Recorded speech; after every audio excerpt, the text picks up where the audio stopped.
Hey guys, welcome to a new video. Like, comment and subscribe if you enjoy.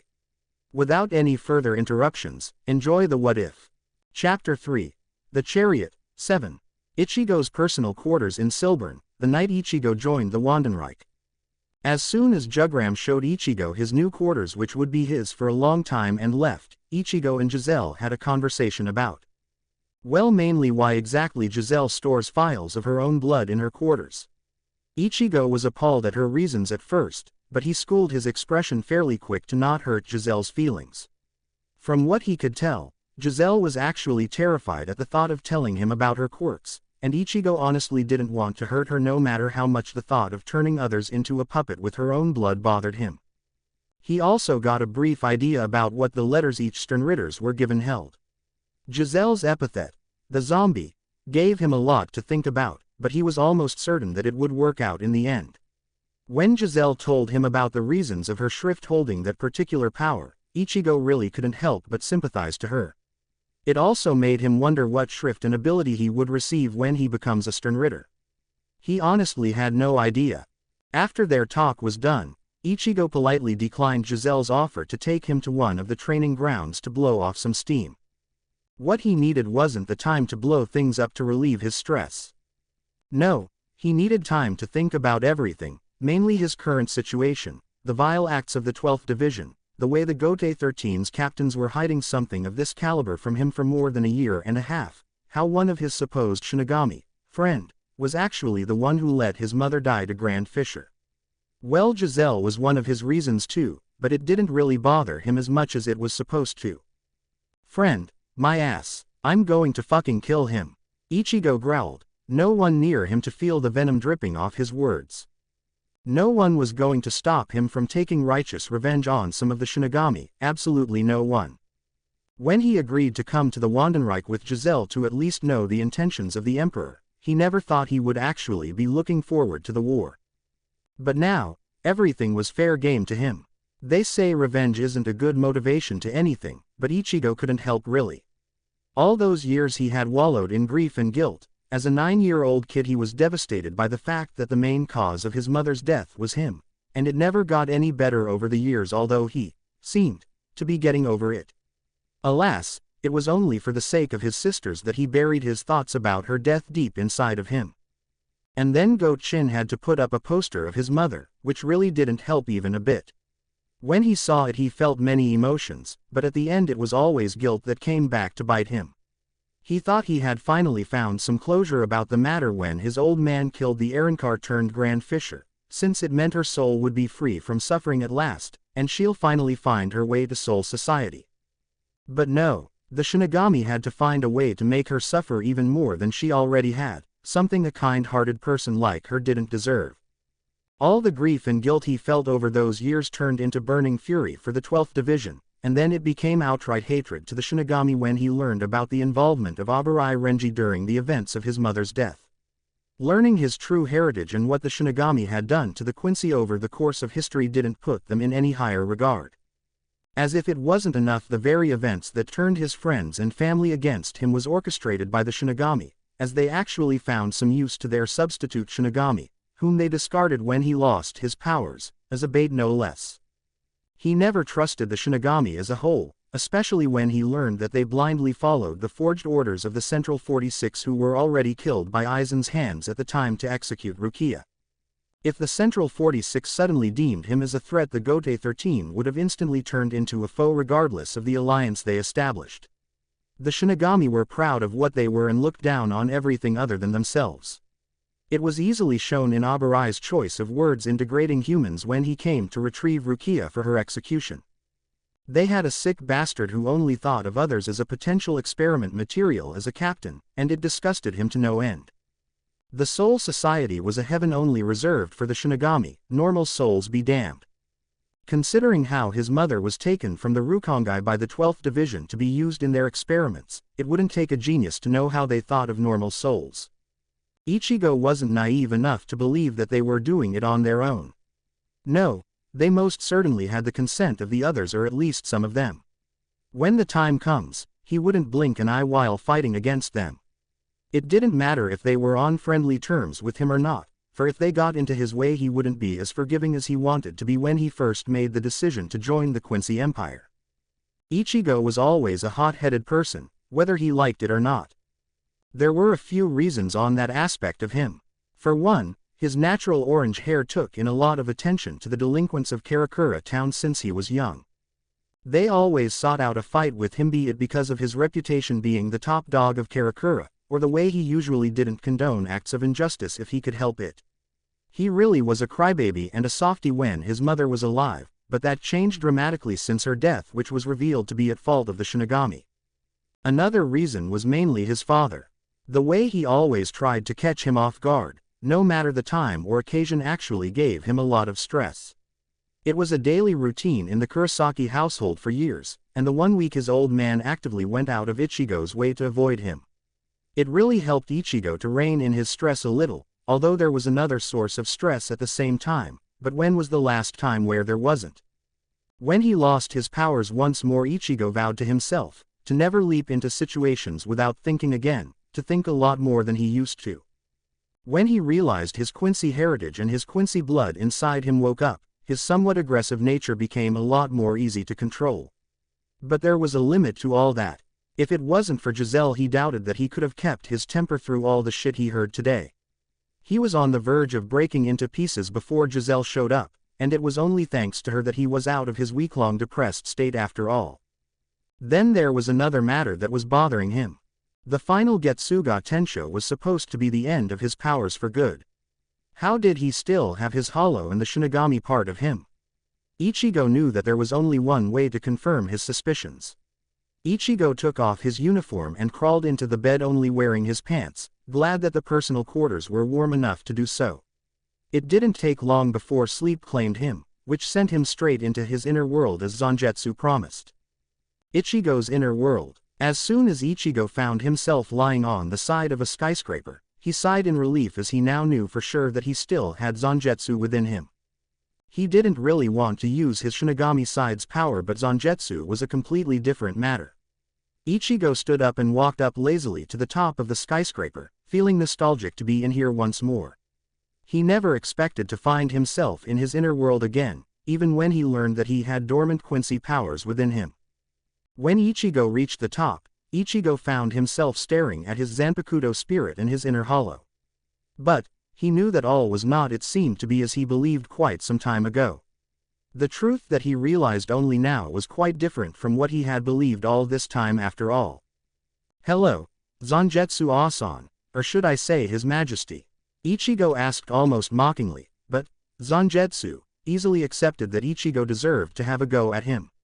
He had hidden many things from him, and at the end it had actually worked out way better than he intended, as Ichigo found himself in the servitude of his improved counterpart, so to speak. But the fact that he had concealed the truth and practically manipulated Ichigo didn't change even if the outcome was more than satisfactory. "Hey, Kingy, I must say, you really looked pathetic when you begged to that motherfucker. And I missed you too. Even if you'll never admit it, I know it is a part of your soul, you know." It was his inner hollow that spoke first before Zangetsu tried to explain himself to Ichigo. But Zangetsu was actually glad, as he was somewhat afraid of what kind of thoughts Ichigo would be having about him at the moment. The hollow was born as a part of Ichigo's soul, so he knew what Ichigo was thinking, but since he was not born the same way the hollow was, he couldn't do that. Not yet, at least. It seemed that the hollow knew this fact too, judging from the smirk he had on his pale face while he looked at him. "Well, I must say, fuck you. You look as healthy as ever. Zangetsu, I hope you enjoyed the rain at least." Ichigo deadpanned, at which his white doppelganger made a face that looked like he swallowed a lemon. "Nah, I fucking hate the rain just like you.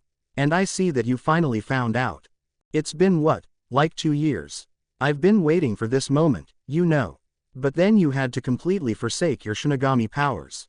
Thankfully I'm a half-hollow, so it won't really matter anyway if I'm being honest, but I still hate you for never calling my name properly when you were actually wielding me all the time."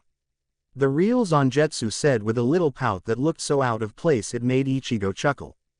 "But since you missed me so badly even when you knew me only as your hollow, I'll forgive you," Zangetsu added, which made Ichigo retort immediately in a childish way. I did not. You sure did. I said I didn't. Ah, I'm so touched, Kingy. I love you too. You're unbelievable, Ichigo said, while facepalming. You proved that point when you didn't believe me when I said I'm Zangetsu. Zangetsu took a jab at Ichigo, which actually made him wince. Right, sorry. I still want some answers from our resident, Zangetsu, though. Ichigo made a quotation mark in the air to emphasize his point. Zangetsu closed his eyes and nodded in agreement. Tell me, just why did you fake yourself as my Zanpakuto all this time? And I want to at least know your proper name, not the one that was supposed to be his. Ichigo asked the one he knew as Zangetsu, while pointing at the real Zangetsu. I admit that I have kept many things from you, and you truly have the right to be mad at me. Zangetsu started, which Ichigo interrupted with a small frown. Whoever said that I'm mad at you? Even if you faked yourself as my Zanpakuto spirit, just knowing that little fact doesn't make me instantly distrust you or outright hate you, you know. You were always calm, stern, and rational as expected from you, considering what you really represent. You fought alongside me every single battle I went through, with Zangetsu. Ichigo once more pointed his thumb at the real Zangetsu, which made Zangetsu smirk at finally being acknowledged by his name. What I'm asking you is your reasons that made you to take such measures. I still believe you as I did back then when I had my Shinigami powers, the difference being me also trusting him. I did have a small suspicion that he was actually trying to help me at the end, thinking that if he really wanted to take control over me, he could have done so when my resolve wasn't all that strong. When I tried to learn the final Getsuga Tensho, the way you two worked together to stop me from learning it was a giveaway. Now that I know it was the truth all along, I have come to trust him completely, and the same still goes for you. So just tell me the whole truth. Ichigo concluded. Zangetsu couldn't help but to grin like a madman with glee. To be trusted completely by his wielder was a feeling he yearned for all those years, and it was only second best to his fights with his king. While the way Ichigo feared him was quite hilarious, that didn't mean it didn't upset him after all. Zangetsu truly had no idea how Ichigo could still trust him, even when Ichigo probably knew that he had been manipulating him to his liking. Since Ichigo had to go through the one event that actually changed him even more than his mother's death, he became a lot more thoughtful, perceptive and level-headed. It truly was a welcome situation even if it wasn't all sunshine and rainbows, considering the fact that Ichigo was now a proud Quincy, since Ichigo wouldn't have made a good Quincy if he was the same naive teenager he used to be when he was a substitute Shinigami. I never wanted you to become a Shinigami, Ichigo. I had good enough reasons to be against the idea of you becoming one of them. I always wanted you to be safe, and if you were to be involved with the likes of them I knew nothing good would come from it. The very incident that led you to Yhwach is a prime example of it, and I hate Aizen with all my being for he was the reason you were dragged into it all. But the most important reason was quite simple. I knew that Yhwach would return from the very start, and the confrontation with him in the war would be inevitable if you were to choose to side with the Shinigami. I know how powerful Yhwach truly is as I was born from the very blood that flows in all Quincy which is Yhwach's, but due to your unique heritage I became a separate entity from him. But my name is a different matter in truth. Zangetsu paused for a moment to see if Ichigo was following, and continued when he saw Ichigo nodding to him. I never was your Zanpakuto spirit at the start, but as our bond deepened I was given the possibility of becoming your Zanpakuto spirit. So you see, while I never was originally born as Zangetsu, if you choose to acknowledge me as Zangetsu I truly can become one. While you have decided against using your powers as a Shinigami, your Zanpakuto will always be with you no matter what. Whether you acknowledge me as one of your Zanpakuto is completely up to you, and I personally hope that you choose not to, as I see myself undeserving to be given the honor of becoming a Zanpakuto spirit of someone like you, Ichigo. Please, cut the crap old man Zangetsu. You're stuck with me whether you like it or not. I'm going to call you old man Zangetsu like how I always did, and I'll call him Zangetsu like he deserved all this time. Did you really think that I would just say, fine. You don't deserve to be called Zangetsu, or something like that? Ichigo asked in an almost exasperated tone. Just where did the old man Zangetsu who told him all those fancy words he took into his heart disappear? Old man Zangetsu felt a newfound bond forming between him and Ichigo, now that he truly acknowledged him as another Zangetsu. He could feel the trust Ichigo had to both Zangetsu, as in literally, as their souls became connected as one. He understood just how painful it would have been for the original Zangetsu when he agreed to his suggestion, which made him actually respect the hollow Zanpakuto hybrid greatly at his willingness to protect Ichigo, even if it meant that he had to feel Ichigo's distrust and fear of the hollow side of him directly. I guess not, old man Zangetsu admitted sheepishly, which made Zangetsu erupt in laughter. And I suppose I owe you an apology for the decision you had to make when you agreed to my plan. I apologize for your unpleasant experience you had to go through because of it. Old man Zangetsu bowed slightly to Zangetsu, who replied with a shrug. It's no biggie. I would do anything to protect Kingy, even if I have to make him come back to life when he drops dead. Oh wait a sec, I already did. Zangetsu cackled madly, causing old man Zangetsu to facepalm while Ichigo sighed in annoyance. So I get that you had your reasons. Obviously you never expected me to join the Wandenreich, right? Since your main reason was to stop me from getting killed by His Majesty. I can understand that, but why did you think that I wouldn't join him? Ichigo asked, quite curious of old man Zangetsu's answer. It was based on what I know of the Yhwach during the First War 1,000 years ago, Ichigo.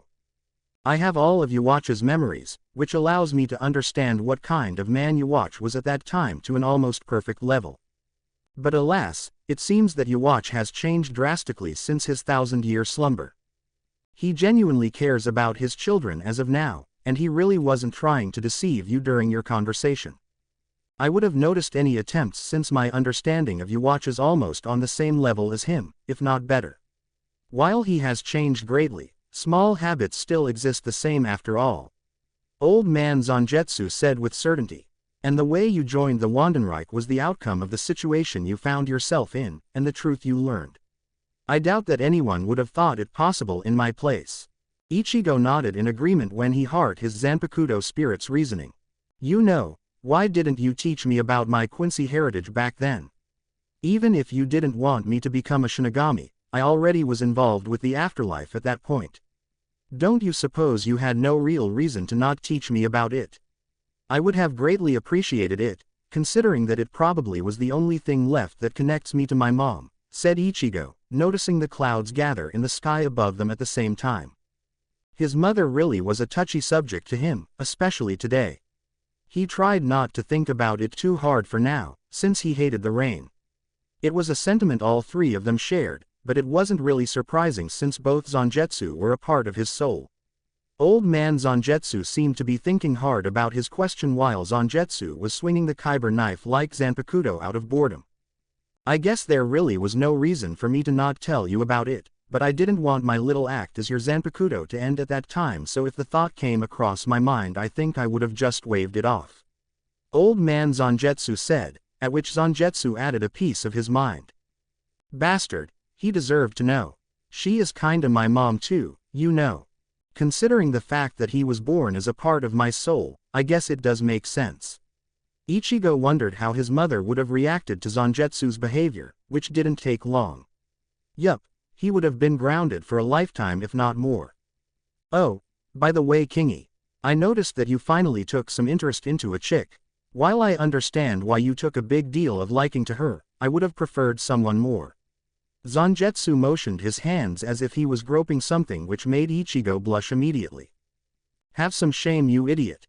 And what do you mean by understanding why I'm interested in Giselle? How the hell do you understand something I don't? Ichigo shouted out loud while trying hard not to blush, which failed completely if his reddened cheeks were any indication.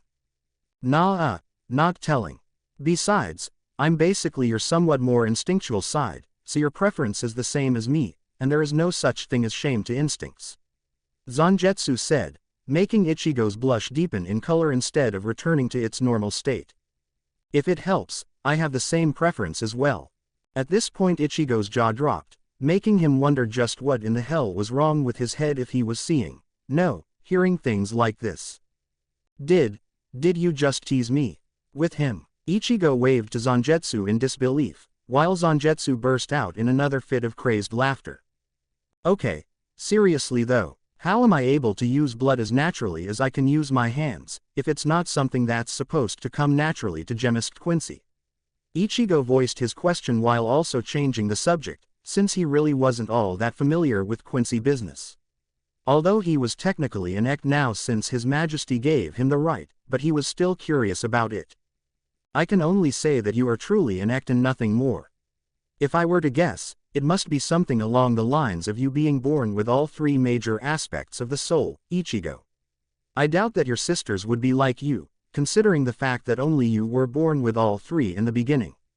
Old man Zangetsu stated, which didn't satisfy Ichigo all that much. Well, I guess that's the best I'll get, Ichigo muttered in disappointment, and a second later, his head perked up so fast that he could hear a snapping sound, soon followed by stinging pain. Oh, my God, are you trying to make me laugh to death, Kingy? Zangetsu choked out the words while barely staying up on his feet. Fuck you, it's something important, you moron. What do you mean I was born with the hollow part? I thought it was the result of my shattered shaft training, Ichigo asked, confused by the unexpected information while rubbing his neck. Well, I suppose it would be my story to tell. You see, my origin was an artificially born Vasto Lord class hollow, which was one of Aizen's experiments. Its original target was your dad, but it ended up infecting your mom instead at the last moment.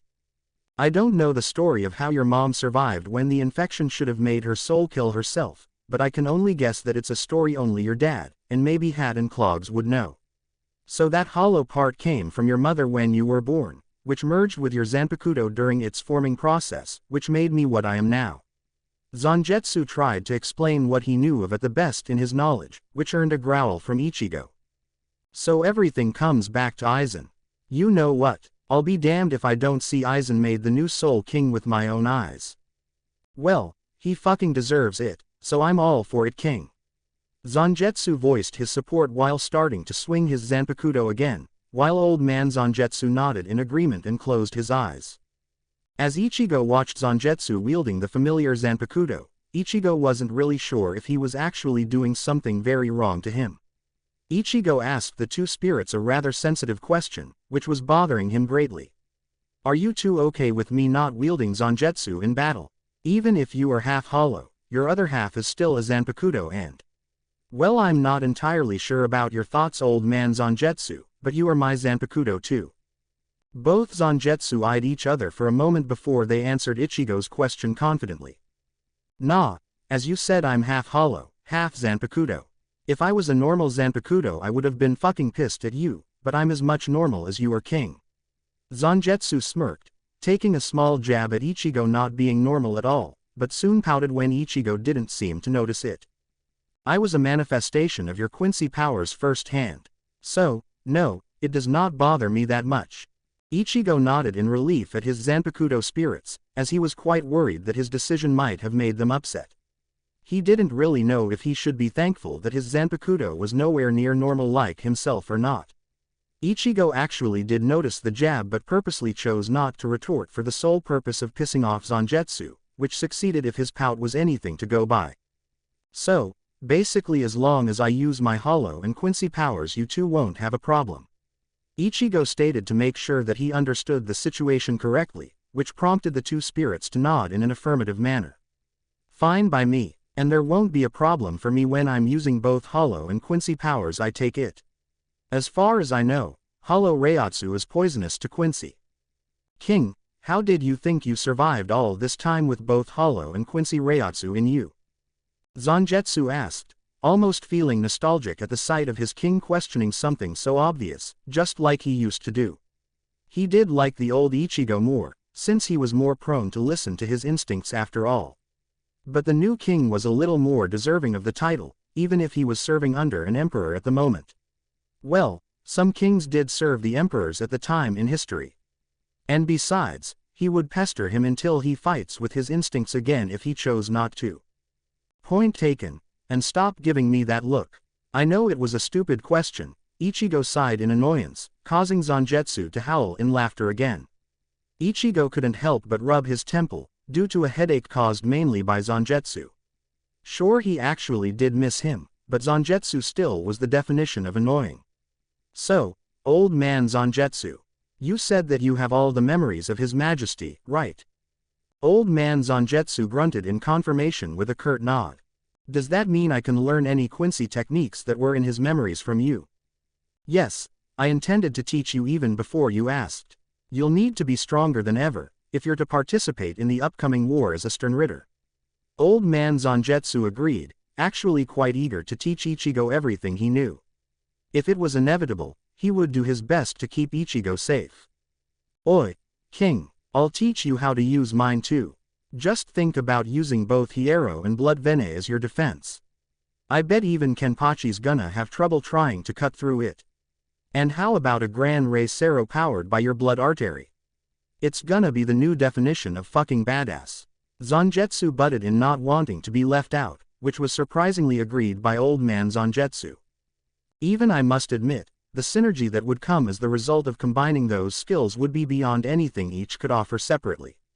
Especially when Gran Rey Cero is basically a Cero reinforced by blood artery would increase its destructive nature immensely. Sure, why not? As long as it doesn't kill me during the process, I don't see any reason to refuse. But I think I shouldn't use it against or near the other Quincy. Ichigo replied while shrugging nonchalantly, as it was the least he could do for Zangetsu when he was basically refusing to use half of him. He wasn't all that comfortable with having a hollow inside of him back then, but now he knew the truth and found himself not caring about it at all. But I must warn you, Ichigo. Yhwach was a man who cared little about his children, as he calls Quincy back then. While I know that 1,000 years is enough to change anyone, you should still be aware of what he could become at his lowest. Old man Zangetsu warned Ichigo, knowing fully well that Yhwach was a man more deserving of the title tyrant instead of a monarch in his memories of the First War. Ichigo seemed to be deep in thought at the warning, but soon he came to a conclusion and asked old man Zangetsu a question.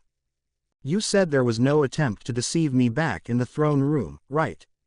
Old man Zangetsu nodded, understanding where Ichigo was going with this. Then I'll save my judgment until later. I think I can trust him to some degree at the moment, but I'll keep your warning in mind. And besides, as long as I prove myself to be useful I won't be thrown away, so it'll be fine. Old man Zangetsu couldn't suppress the frown showing up on his face. He was greatly displeased with what Ichigo had to go through recently, and the effects it had on Ichigo. He had disliked the Shinigami since the beginning, considering the little fact that he was born from the blood of Yhwach that flows in Ichigo. But after what Ichigo had to suffer mainly because of the Shinigami, it became more of hate instead of dislike. How could he not? After the whole Fulbring incident Ichigo seemed to change greatly, apparently the change was something seemingly for the better.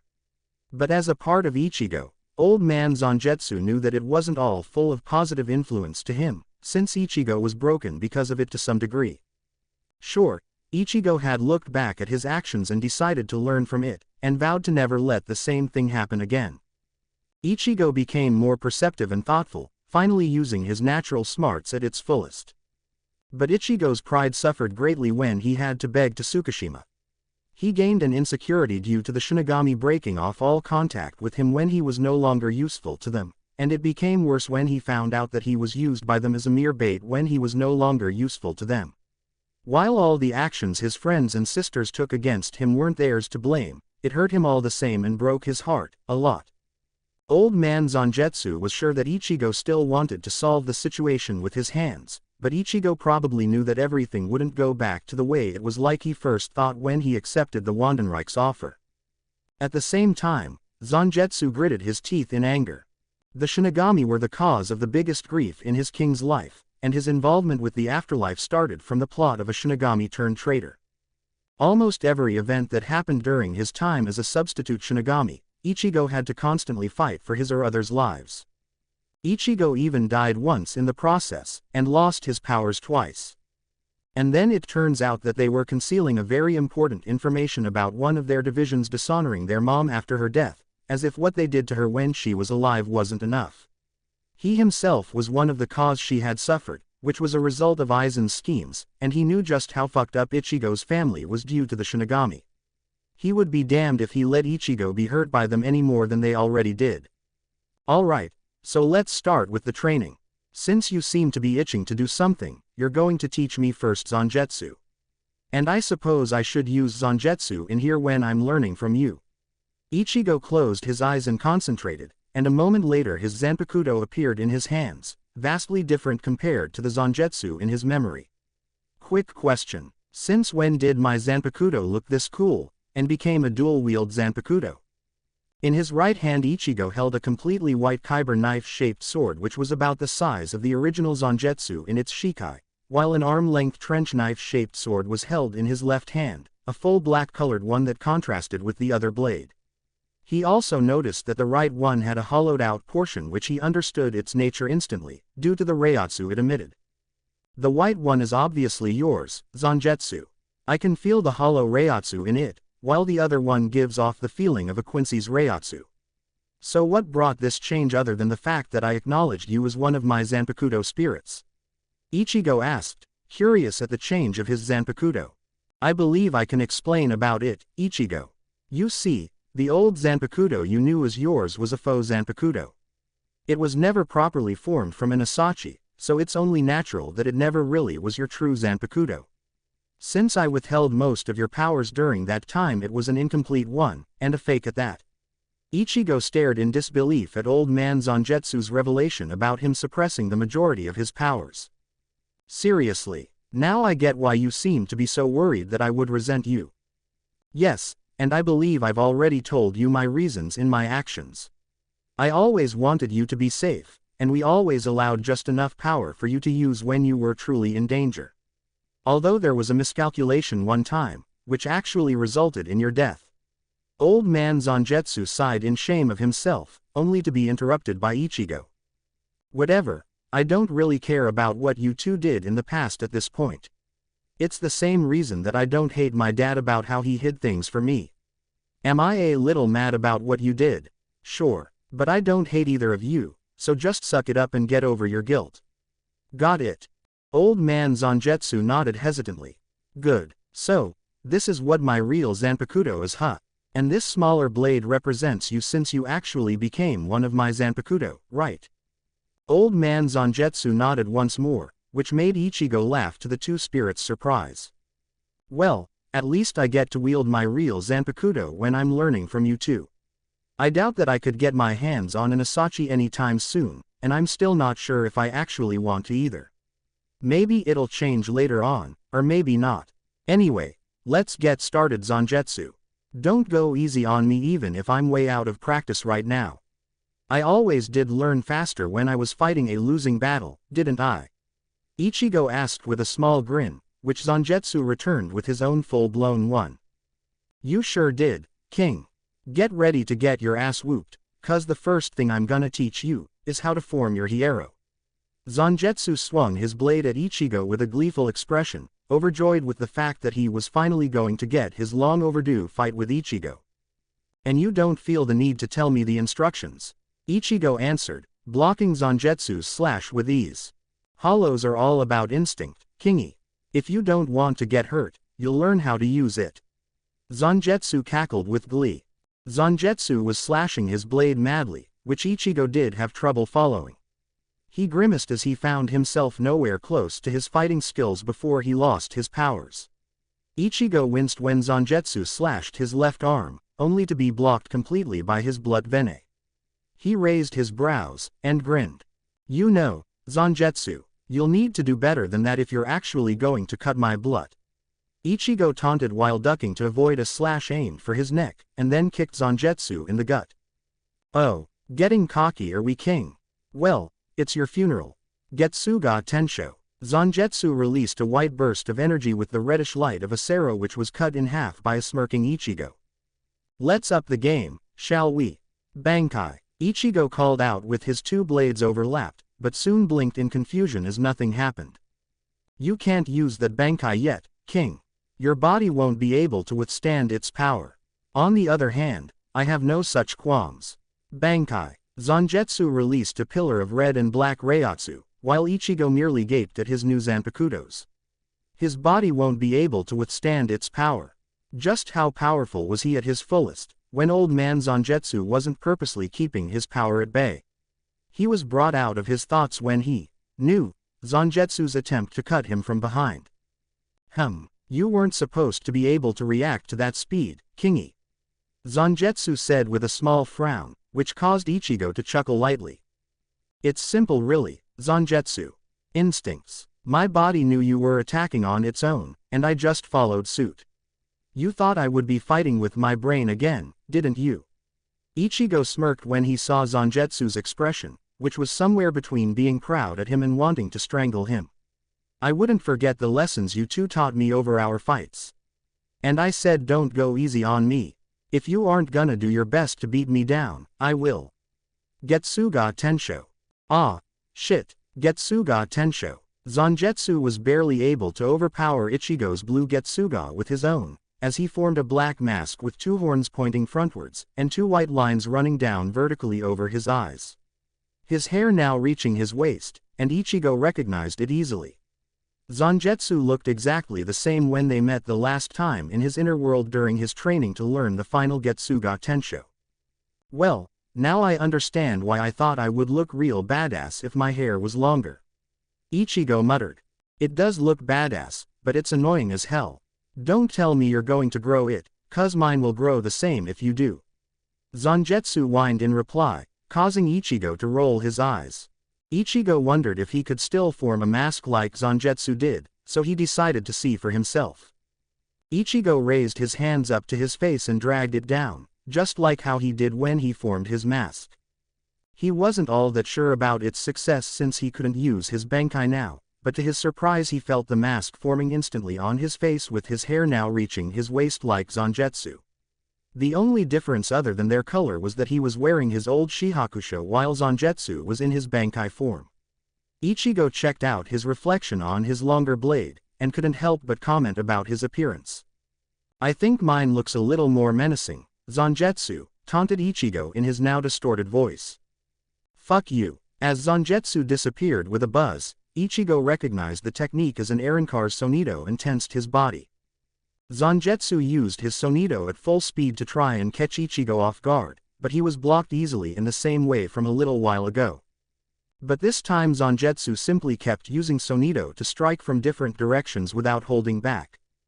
He had absolutely no idea about how Ichigo was wielding two blades so naturally, but it was annoying him to no end since the one actually receiving clean hits were him, due to Ichigo's method of blocking his attacks with his longer blade while counter-attacking with his shorter one. Zangetsu used Sonido once more to put some distance between him and Ichigo, and lowered his head, a red flaming Sero forming between his horns.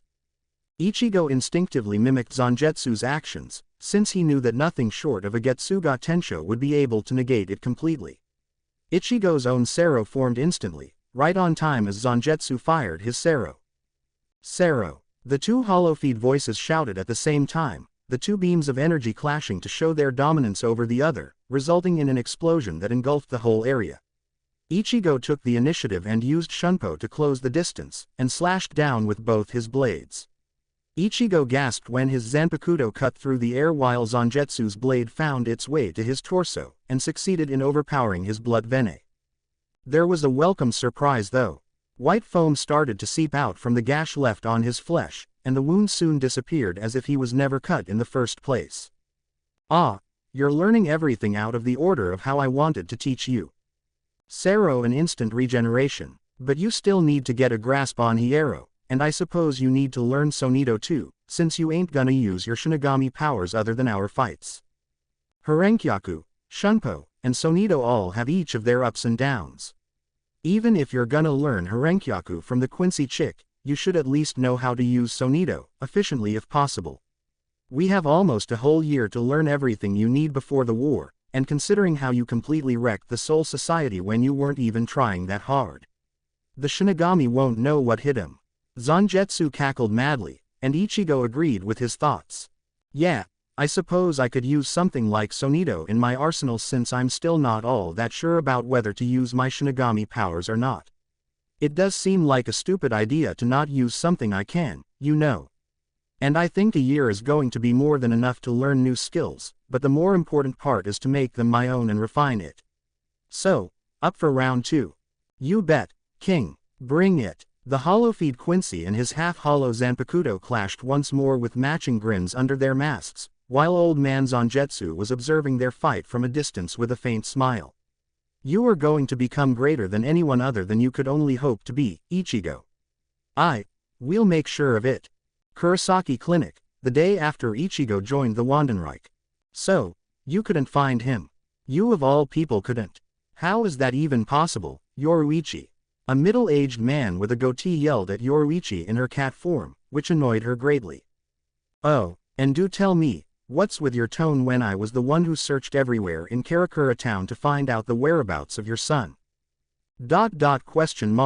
Kazuki and I were practically forced into our position in this mess, but you have no such excuse, Isshin. You were the one who made the decision to avoid your own son, to give him some time to cool down as you put it. You should have dealt with the situation with your own hands when your daughters were involved. Ichigo is a selfless person when it comes to the people close to him, and you of all people should have known that he would be affected deeply by this more than anyone. Yoruichi directed a glare at Isshin as she was having her own problems about the whole incident. She could have put a stop to it as easily as any captain from the Soul Society could, and it wasn't like they could find her again even if she was declared an exile once more, since if she didn't want to be found by anyone she could stay that way. I'm sorry, I'm just worried about Ichigo. I made a mistake trying to avoid him, but I thought he wouldn't be ready to talk about why everything happened the way it did. Yoruichi snorted at Isshin's reply. More like you were afraid to face him when his own sisters became involved with the matters of the Soul Society, and you allowed it to happen. I'm not even sure why you let the Soul Society use your son as a bait. I'm honestly a little disgusted at that. Get real, Isshin. You aren't a part of the Gote 13 anymore, and your obligation belongs to your family first, not the Soul Society. At Yoruichi's harsh words, Isshin could only look down in shame, as he knew that it was the truth. Before I leave, I'm going to keep my efforts on the matter, but I won't make any promises. There is a possibility that Ichigo may have been taken to Yhwach, and in that case it's practically impossible to find him. Just pray that he isn't with the Quincy, Isshin. If Ichigo found out that his mother was a Quincy, he might not trust you anymore with everything you hid from him. Yoruichi jumped out of the open window, leaving Isshin to his own thoughts. Karen and Yuzu are back to their usual selves now that you aren't here, Ichigo. I made a mistake, and I'm not sure if you'll ever forgive me for what you had to suffer because of it. Isshin turned his head to the poster of Masaki, his eyes moist from the guilt and anxiety. Masaki probably would have kicked his ass so hard for what he did to Ichigo if she was still alive. He no longer wished for Ichigo to forgive him for his actions, or rather inaction to be precise. He could only hope for the safety of his son, and prayed that Yhwach didn't have his hands on Ichigo. For if he did, their family reunion wouldn't be remotely close to a joyful one if it actually did happen. Chapter 4. Meeting the Femritters. Ichigo's personal quarters in Silbern, the next day. Ichigo's eyes shot up at the sound of someone knocking the door to his quarters. He didn't know if he should thank his dad or not, but he was a light sleeper due to Goat-chin's morning routines. Come in, Ichigo shouted, only to realize a second later that he was stark naked underneath the blankets. Oh, shit, Ichigo darted out of bed and grabbed his trousers, putting it on in a speed that would have put his Bankai to shame. Good morning, Ichi-chan. Giselle's words stuck in her throat as she eyed Ichigo's bare upper body hungrily, a furious blush spreading like a wildfire over her cheeks. Giselle wanted nothing more than to roam her hands all over his well-toned muscles at the moment, and if Ichigo's back muscles were any indication, his fronts would be a delicious sight to drink in too. Yeah, good morning to you too, Gigi. Ichigo greeted back while leisurely slipping his shirt on, oblivious to the fact that Giselle was literally drooling at the sight of his naked backside. Giselle let out a dreamy sigh and wiped the drool off her mouth, not wanting to show herself to Ichigo in such state. She was absolutely certain that she won't get any proper sleep tonight, as the memory of this glorious moment will be plaguing her throughout the day, while she would be busy trying to imagine Ichigo in his full glory. So, I'm guessing that you're here to take me for my training? Ichigo asked, now fully dressed in the standard Sternritter attire. Giselle blinked her eyes in confusion as she didn't even know that Ichigo was already done with wearing his clothes. Well, I am going to train you, but let's have breakfast first. Since I forgot to show you the mess hall for dinner yesterday. Oh, I'm sorry about that. By the way, if it makes you feel better, I skipped dinner too. Ichigo could see that Giselle was being genuinely apologetic, regardless of her cheery demeanor. Well, if it makes you feel better, I wouldn't have eaten anything even if you asked, Gigi. I appreciate your apology though. Ichigo accepted her apology easily, which caused Giselle to smile in her usual dopey way. It does make me feel better, Ichi-chan. Although I really don't want to show you to the girls. They'll be all over you in an instant, like a moth to a flame. I hope Bambi-chan took her warning seriously, since I really don't want her to kill Ichi-chan.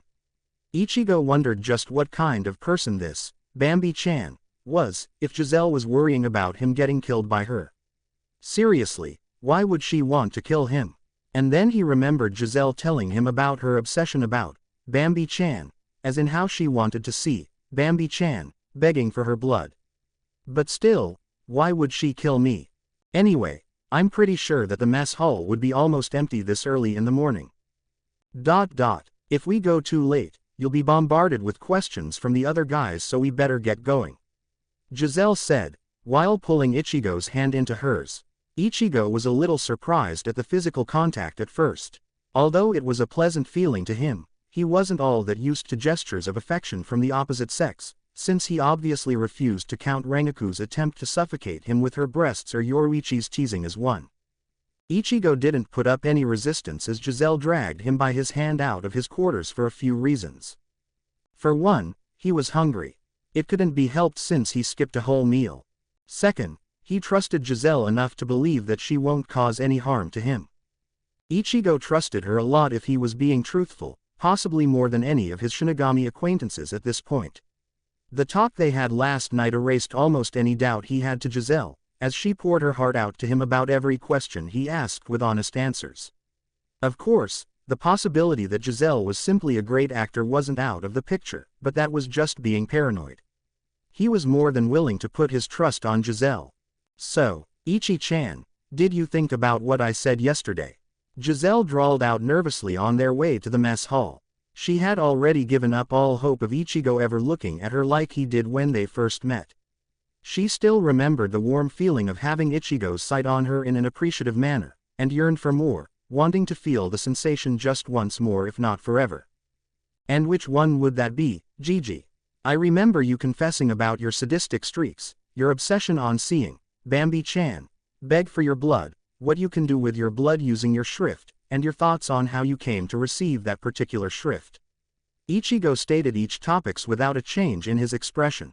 I guess, your overall thoughts would be good enough. Giselle meekly looked away from Ichigo as she waited for Ichigo's answer. She didn't want to see the disgust in his eyes when he gave her an answer, and was surprised when Ichigo stopped walking and brought his free hand up to her cheek. Her heart started to pound madly as Ichigo turned her face to meet his, her breath hitching when her eyes met Ichigo's intense gaze. Gigi, I get what you're afraid of. But you really don't have to be afraid of me looking at you any differently. Maybe other people saw you in a different light when they found about your shrift. Even I'm not all that sure about how I would have reacted about something like that if it wasn't you.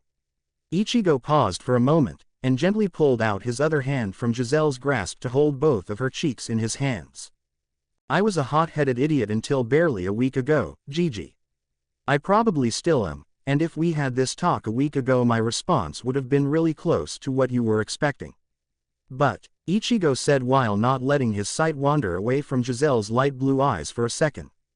Giselle almost winced when she heard Ichigo's honest answer, but didn't as she took in his use of, but.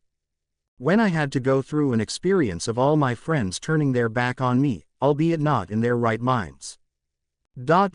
And how I realized that it all started because of my stupidity, I decided to think a lot more before I make a decision. I was lost when you came to recruit me, Gigi, but you changed that. I know that you were there only to follow your orders. I wouldn't have been surprised if you were given the orders to kill me if I did refuse your offer. As Ichigo said those words, Giselle blurted out her retort immediately. No, it was either convince you to join us or to stay out of the war. His Majesty wouldn't order us to kill one of our own. And I couldn't have killed you. Giselle blushed instantly as she processed the fact that her face was barely a few inches away from Ichigo's due to her outburst.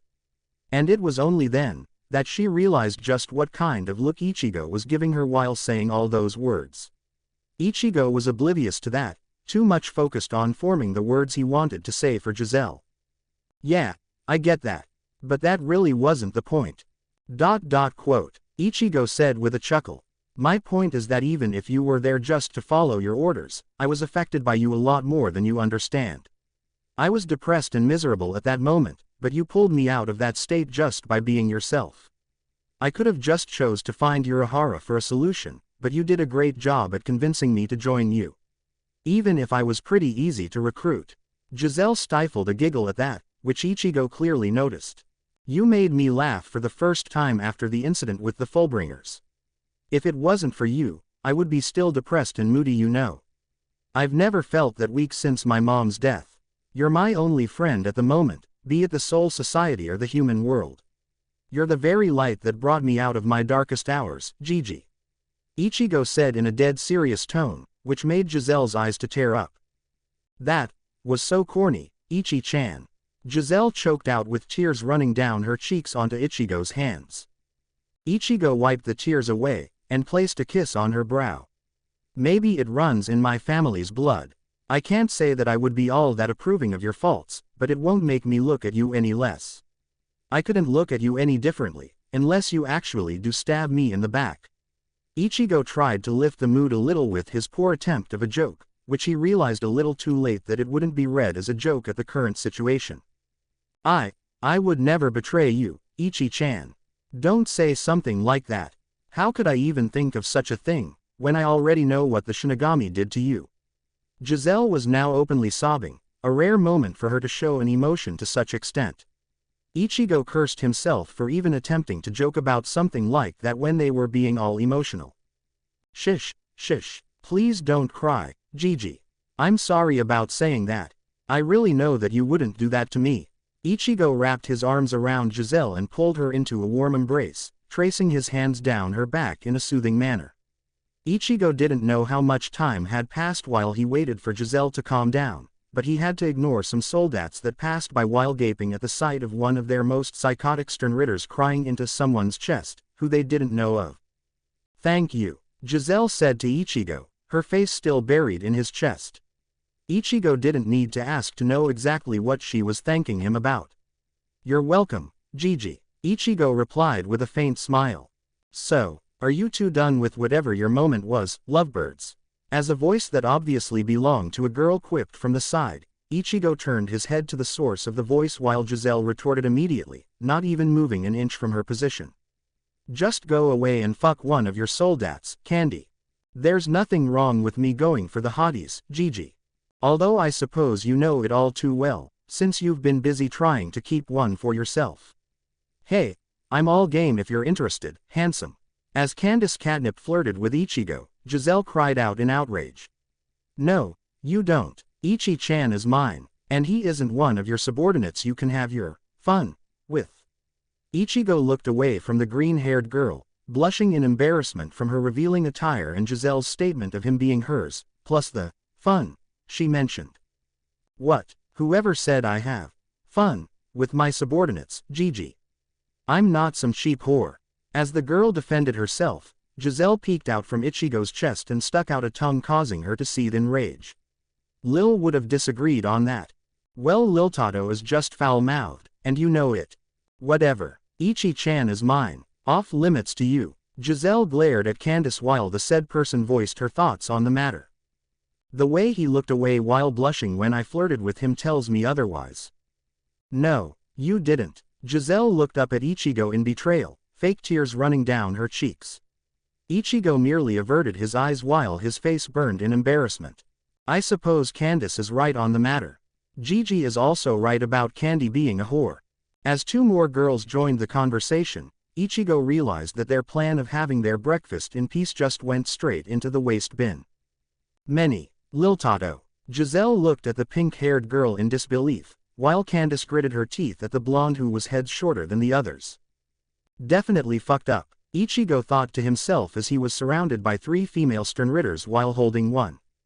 He wondered whether he could keep his sanity if he spent any more time with Giselle and her friends, or not. I'm guessing that you aren't a soldat since Gigi was nowhere to be seen yesterday, and suddenly appeared with you on the next day, who actually isn't a zombie in the morning. I think it's a first for Gigi. Oh, where are my manners? I'm Menina's Macallan, but they call me Meni. You, the pink-haired girl, Menina's asked Ichigo while Candace was busy shaking Liltoto to death. It soon evolved to a full-out brawl when Liltoto dropped her stick of candy because of it. I'm Kurosaki Ichigo, and Gigi came to recruit me yesterday. It's nice to meet you. Ichigo greeted, and saw her eyes widen at hearing his name. I suppose the identity of the special war powers is pretty much common knowledge for the Sternritters.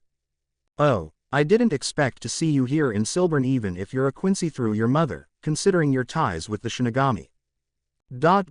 Since you wouldn't know being new here and all, I'm the Sternritter, the power. By the way, you do know that Giselle is the Sternritter, Z, as in, the zombie. Right, Ichigo nodded, to Menina's surprise while Giselle shifted uncomfortably in Ichigo's arms, bothered by the subject.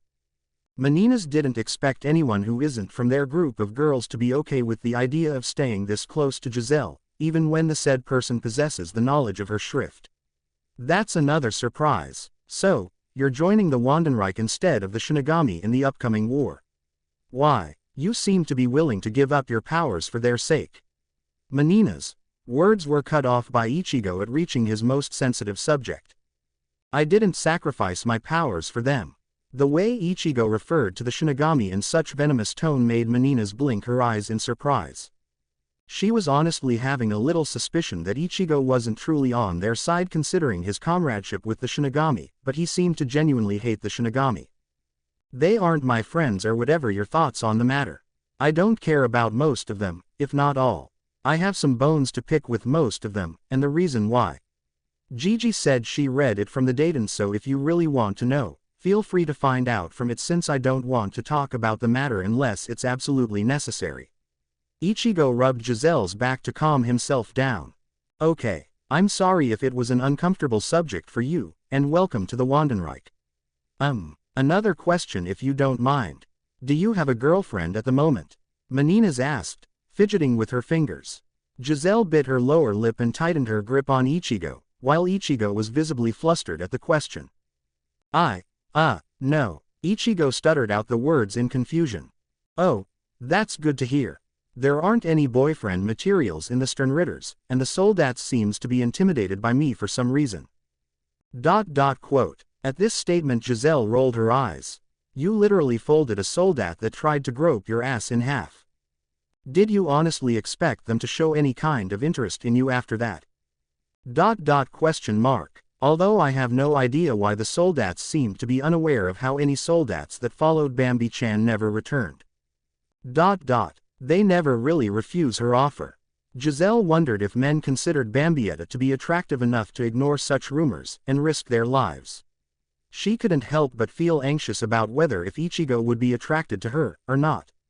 There really wasn't any contest if it came to the looks, between her and the other girls with the exception of Liltoto. Liltoto was it would be wrong of someone to be attracted to her considering her physical age. Oh, right, but that's his fault, not mine.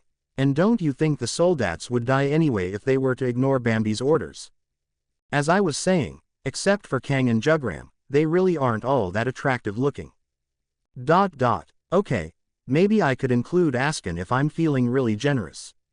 But he's too far from my type as in both his looks and personality. I really don't think Kang would make a good boyfriend, although I suppose Jugram might actually prove to be a good one since he is quite caring in the inside. Then again, I think he has something going on with Bazb which leaves no one left for me.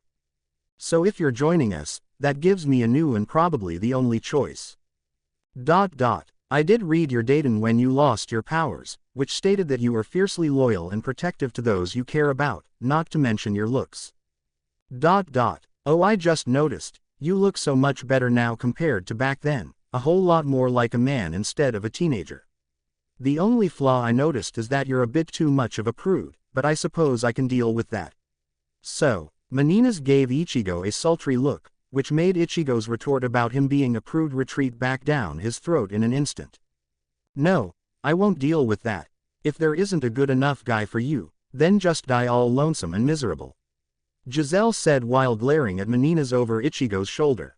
But, it would be a shame to these, if I die alone, untouched. Menina's replied while lifting her breasts with her hands, and shooting a pitying look at Giselle at the same time. You, Ichi-chan said I'm his light. He won't be wavered by your tits, no matter how tempting they look. Ichigo gaped at Giselle at her choice of words, his face already burning from the moment he saw Menina's lift up her breasts. And he was thoroughly embarrassed about Giselle mentioning the words he said to her. That's. Menina stared at Ichigo in disbelief, while Giselle voiced her thoughts on the matter while sending Ichigo a teasing look.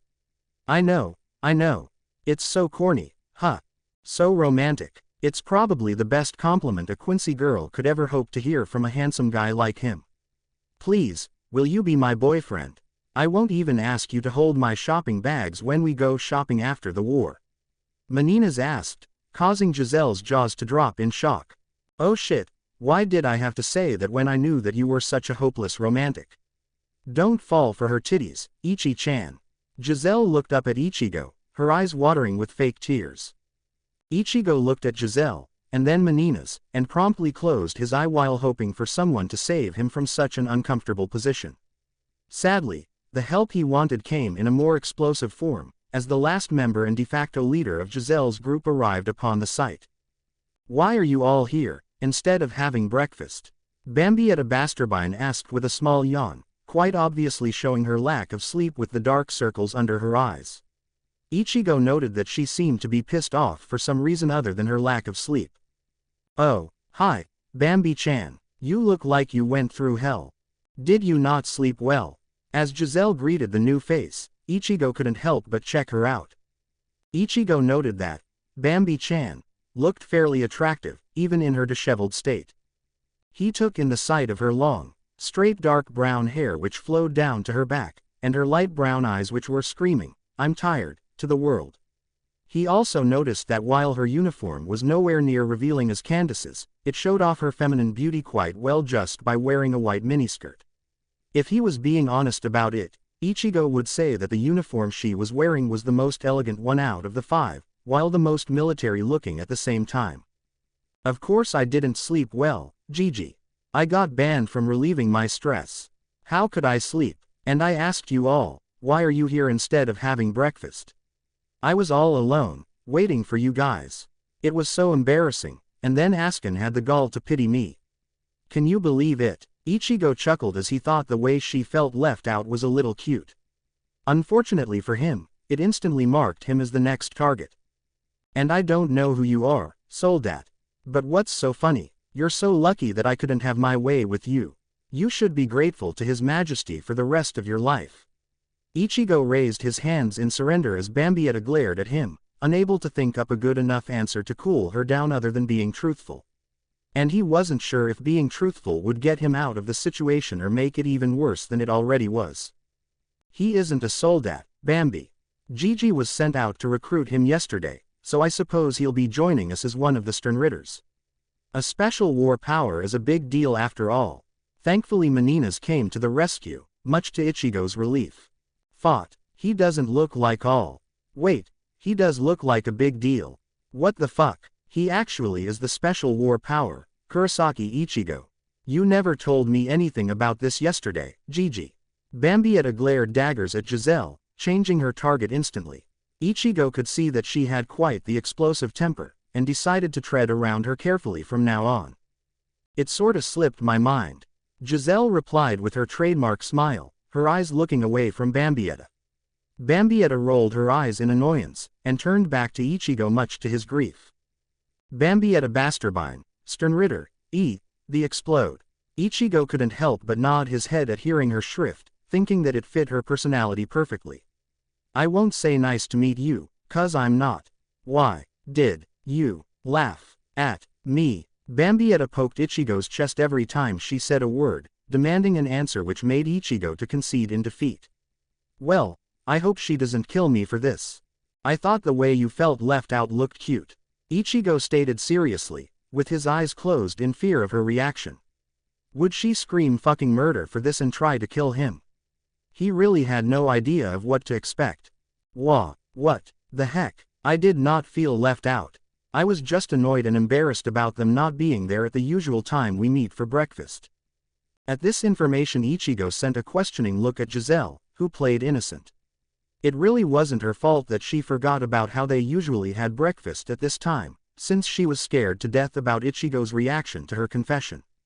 And what did you mean by cute?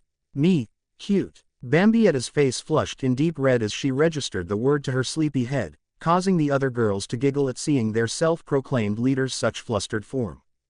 Such a ladies' man. If it wasn't for him being a prude, he would have been a Casanova.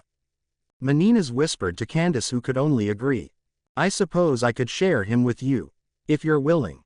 Candace asked, eyeing the said man with appreciation, thinking that she most certainly wanted someone like him to caress her hair every morning when she woke up. She and Menina's had a lot in common, mainly about how they cared about their appearance greatly. They also knew each other well enough to figure out that they each had their sights set on him, and also agreed that there wasn't a good enough man for them to have some real romance within the Wandenreich. Even in their group of girls, she and Menina's were closer than the others, so Candace didn't want their friendship to be damaged due to them fighting over a man. I think I wouldn't mind if it was you, but Gigi already sunk in her claws deep into him. Considering how he referred to Gigi as his light, Menina sighed dreamily, as the thought of Ichigo saying such sweet romantic words like that possessed her mind. No shit, he actually said something like that to her. It's a corny line, but there is a reason to it being corny. It's so unfair. How did Gigi make him fall for her in less than a day? Candace whined in disappointment, Menina's agreeing wholeheartedly. They aren't official yet, bitches, yet. Lil Tato popped her stick of candy out and snickered in amusement. It would be fun watching all the girls trying to win the same guy's affection, especially when the guy was such a prude, which meant use of blatant seduction would only backfire. You're right, I sure as hell won't give up a guy like him without putting up a fight. Candace stated with an ironclad resolve. I'm always right, you little shit. Menina's gave Lil Tato an incredulous look at her choice of words. Just who's talking about little? We should approach this issue with some delicacy with how we're already at a disadvantage to Gigi. Seeing how prudish he is, we'll have to take our time. But the problem is that it's only a matter of time before he gets together with Gigi. It's going to be a hard fight ahead of us, Menina said while she played with her locks of hair with her index finger. Do you think I need to tone down my uniform a bit? Candace asked with a frown. Maybe. Or maybe not. I mean, he still is a man, so he is supposed to like what he sees even if he tries not to. Menina's replied, somewhat uncertain about her own answer. HMMPH. Let's just go and get some breakfast before it gets all crowded. Bambietta turned around and started to walk towards the direction she came from, her face still sporting a dark blush. Bambietta turned around a few seconds later when she noticed that no one seemed to be following. Are you coming, or not? What a drag. Lil Tato sighed, and made her way to Bambietta, who was glaring at them with her hands resting on her hips in an impatient manner. Everyone could easily notice how the corner of Bambietta's mouth twitched upwards when Lil Tato started to walk towards her. She likes ordering us around. Do you see why I wanted to watch her beg to me? Giselle whispered to Ichigo, and followed Lil Tato without waiting for an answer. Menina's, Candace and Ichigo each shared a glance and shrugged before they decided to let Bambietta have her way. Soon everyone was making their way to the mess hall in a weird silence, with invisible sparks flying between the two well-endowed girls and their mutual rival. When they arrived at the mess hall about 5 minutes later, Ichigo could see that it was a mess hall reserved only for the Sternritters, if the lack of soldats in the hall was any indication. The meal being served in a buffet style was another reason he could deduce that fact, although there weren't all that many dishes considering the time. There were only 3 people other than their group in the hall, in which 2 of them didn't even spare a glance on them while one was staring at Ichigo curiously. Bambi, you bitch, the only person who would have cared if you were here alone or not was Askin. And I really doubt that Lille or Gerard would look at your way even if you were eating the whole time without your clothes. Ichigo guessed from Lil Tato's words that the man who was looking at him was Askin, and the 2 unresponsive men were Lille and Gerard. Well, I did say that Askin actually pitied me. Isn't that enough embarrassment for me? Bambietta replied without batting an eye, causing everyone to roll their eyes. Gerard is the muscular guy wearing a helmet, and Leal is the one who has his left eye closed all the time. Askin is, well, Askin. He's just annoying, and a bit weird. Candace whispered to Ichigo, who nodded his thanks to her and made his way to serve his own breakfast. Meninas quickly followed him, and struck a conversation while he scooped up some fried rice and poured himself a bowl of miso soup, not that surprised about the lack of Japanese dishes considering how every Sternritter he had met until now weren't Japanese. Among the Sternritters, there is an elite team called the Schutzstaffel which is made of the 3 strongest Sternritters except the Grandmaster and Gremmy. Leal is the leader of the Schutzstaffel, while Gerard is a member of it. The last member is Pernita, but he only shows up when His Majesty orders him to. That's the reason why Gerard and Leal didn't even glance at us, because they think they're above the other Sternritters, which is something we loathe to admit. Askin. He is a bit weird but not necessarily annoying to most people. The girls think he's annoying because of how he insulted them in the past. Meninas informed him as she picked up a peanut butter and jelly sandwich, her eyes searching for the cereal at the same time. You know, I'm not really sure if you were serious about the question earlier, but I'll have to decline since. Meninas placed her hand on Ichigo's mouth, effectively silencing him. Don't answer it now. I'm not sure if I want to be rejected before I've even had the chance to get to know you. Giselle made good of her chance, too good in my opinion. But I still want mine, and Candace would want hers too. Just so you know, Candace isn't as shallow as she seems to be, so please don't judge her before you really get to know her. And besides, we are quite a tight-knit group, so who knows. Meninas looked at him straight in the eyes, her green eyes filled with hope. Ichigo really couldn't bring himself to say no to that, and nodded hesitantly. Meninas' lips curved into a soft smile at his response, which was something Ichigo couldn't help but admire. Way to go, Kingy. Go for her, and the other chicks too. I'm so proud of ya. Zangetsu cackled in glee. Shut up, Zangetsu. Ichigo silenced out Zangetsu, who actually talked to him on his own will. By the way, you can call me Meni if you want to. Meninas is kinda hard to pronounce, you know. And before you even suggest it, I'm saying no to Macallan. I've heard His Majesty call me Sternritter Macallan, and I very much prefer my first name. Meninas scrunched her nose in distaste, not that she didn't like her last name. She just didn't want to be called Macallan by Ichigo. Since she was given a chance to win his affection, she was going to do her very best to win him over. Alright, Meni, I suppose you can call me Ichigo, too.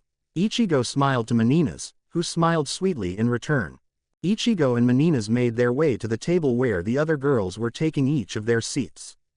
As Meninas casually took the seat to his right, Giselle slipped into his left seat immediately while glaring daggers at Meninas. The girls were somewhere between amused and shocked at the sight of Giselle growling in jealousy or showing such possessiveness. They always thought that Giselle would never show such expressions, but it seemed that they were wrong about it. Candace and Liltato, who were sitting on the opposite side, looked at each other and nodded. Liltato stuck out her hand in front of Ichigo, introducing herself to him properly. Since the two of us didn't introduce ourselves to you, we'll do it now. I'm Liltato Lampert. The letter I was given is G, the glutton, which lets me eat almost anything. I hope you don't have a problem with my shrift, asshole. Ichigo blinked at Liltato's unique self-introduction, and shook her hand while not commenting on her foul word or her shrift. Since the first shrift he had heard about its ability is the zombie, he wasn't all that surprised about a shrift with an ability like that. I'm Candace Catnip, the Thunderbolt. Pleased to meet you, sweetie. Candace purred at Ichigo while batting her eyelashes, which made him shift uncomfortably in his seat due to her blatant flirting. Even so, Ichigo didn't refuse her outstretched hand, and shared a firm handshake.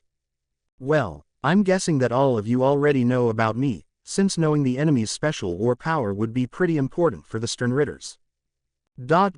Just in case you don't know, I'm Kurosaki Ichigo. His Majesty gave me a week to hone my skills before I become a Sternritter, so I'll be practically living in the training grounds for some time. And before any of you ask, I fucking hate the Shinigami.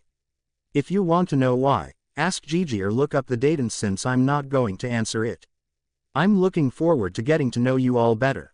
Bambietta, who was having doubts about his loyalty, noted to herself about looking up the Dayton for everything about him. Liltato wasn't really doubting him at all, since His Majesty wouldn't have even tried to recruit him if his loyalty would prove to be a problem. No, he would have just made sure to take Kurosaki Ichigo out of the equation of the war while trying not to inflict any kind of harm on him. They ate their meal while sharing some questions about each other in a somewhat peaceful manner, with the exception of Liltato's foul words, until Askin invited himself to the conversation. "Hello, how are you ladies doing on this fine day?" Askin asked while leaning on the table, which caused the girls to glare at him, simultaneously making him to straighten up in fear. "You're all doing fine, I take it. And how about you, Kurosaki-san? How's Silbern to your liking, till now?" Askin asked to Ichigo this time. Ichigo was unsure if he should ignore him or not, considering the girls' warnings about him, but decided that it would be rude of him to not answer a simple question like that when they didn't have any problems between them. "Well, I haven't seen much of it yet, but I think it could use a little more warmth. Other than that, my quarters are pleasant enough, if not a little too comfortable.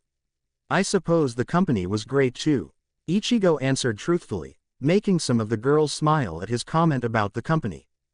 "That's good to hear, although I wouldn't be so sure about the great company remark," Askin said while he scratched the back of his neck. Bambietta's eyes lit up in fury, causing her to flick a finger at him, which resulted in a small explosion right in front of Askin's face. "What the hell was that for, woman?" Askin yelled, his eyes wide from surprise.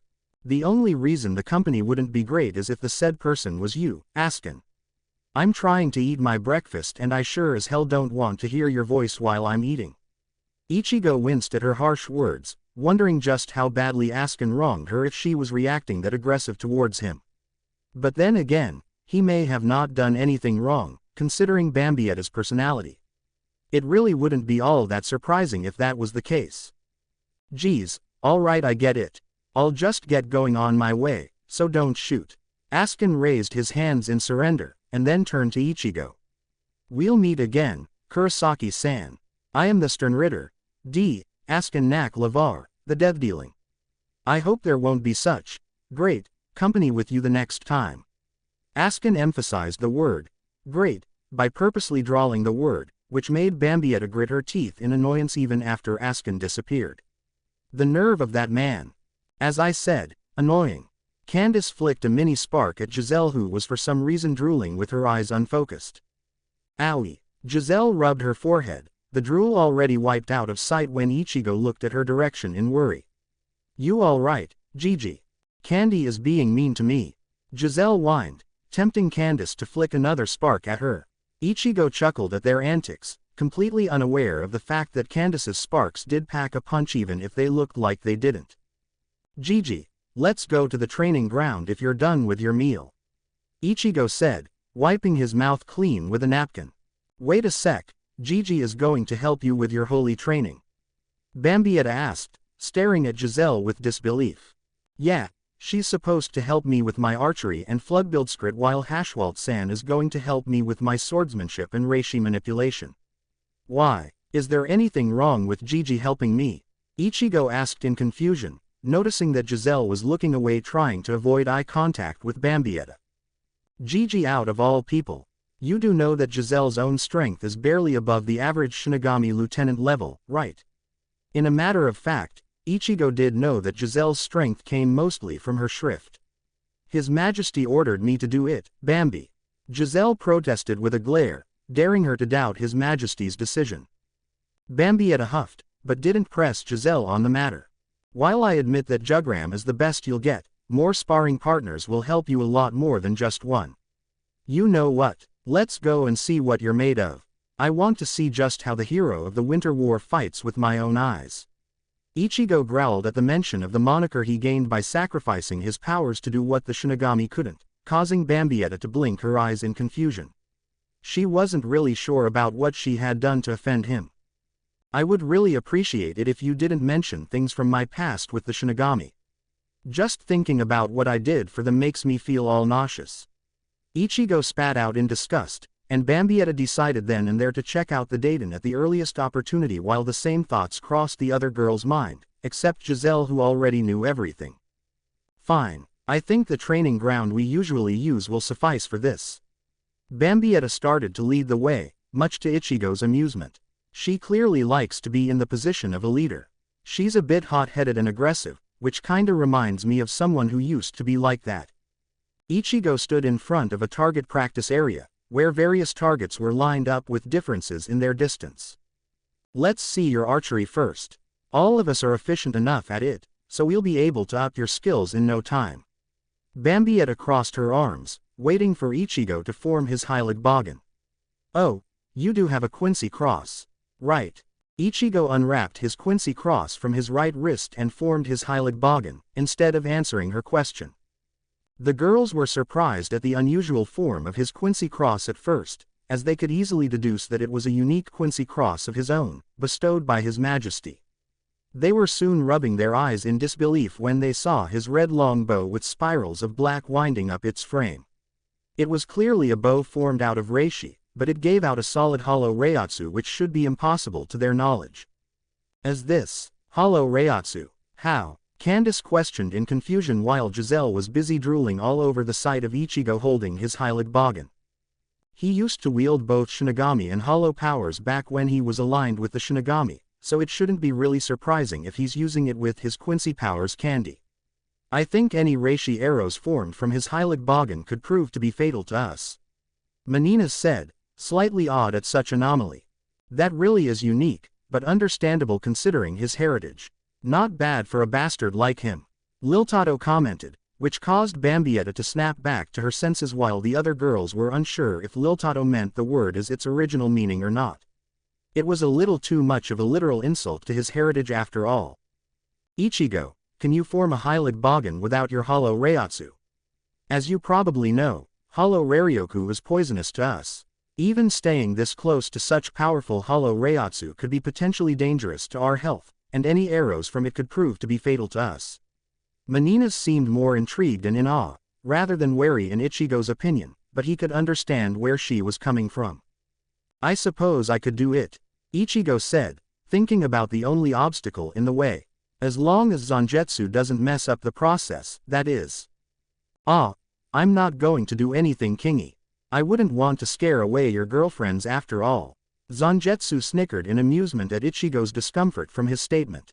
Ichigo released the bow he was holding back to reishi, and concentrated to form a Hylic Bogan without pulling out his hollow reiryoku. This time Ichigo's Hylic Bogan's base color was blue, although the black spirals were still present. It was to be expected since both his hollow and Quincy parts each held his Shinigami powers.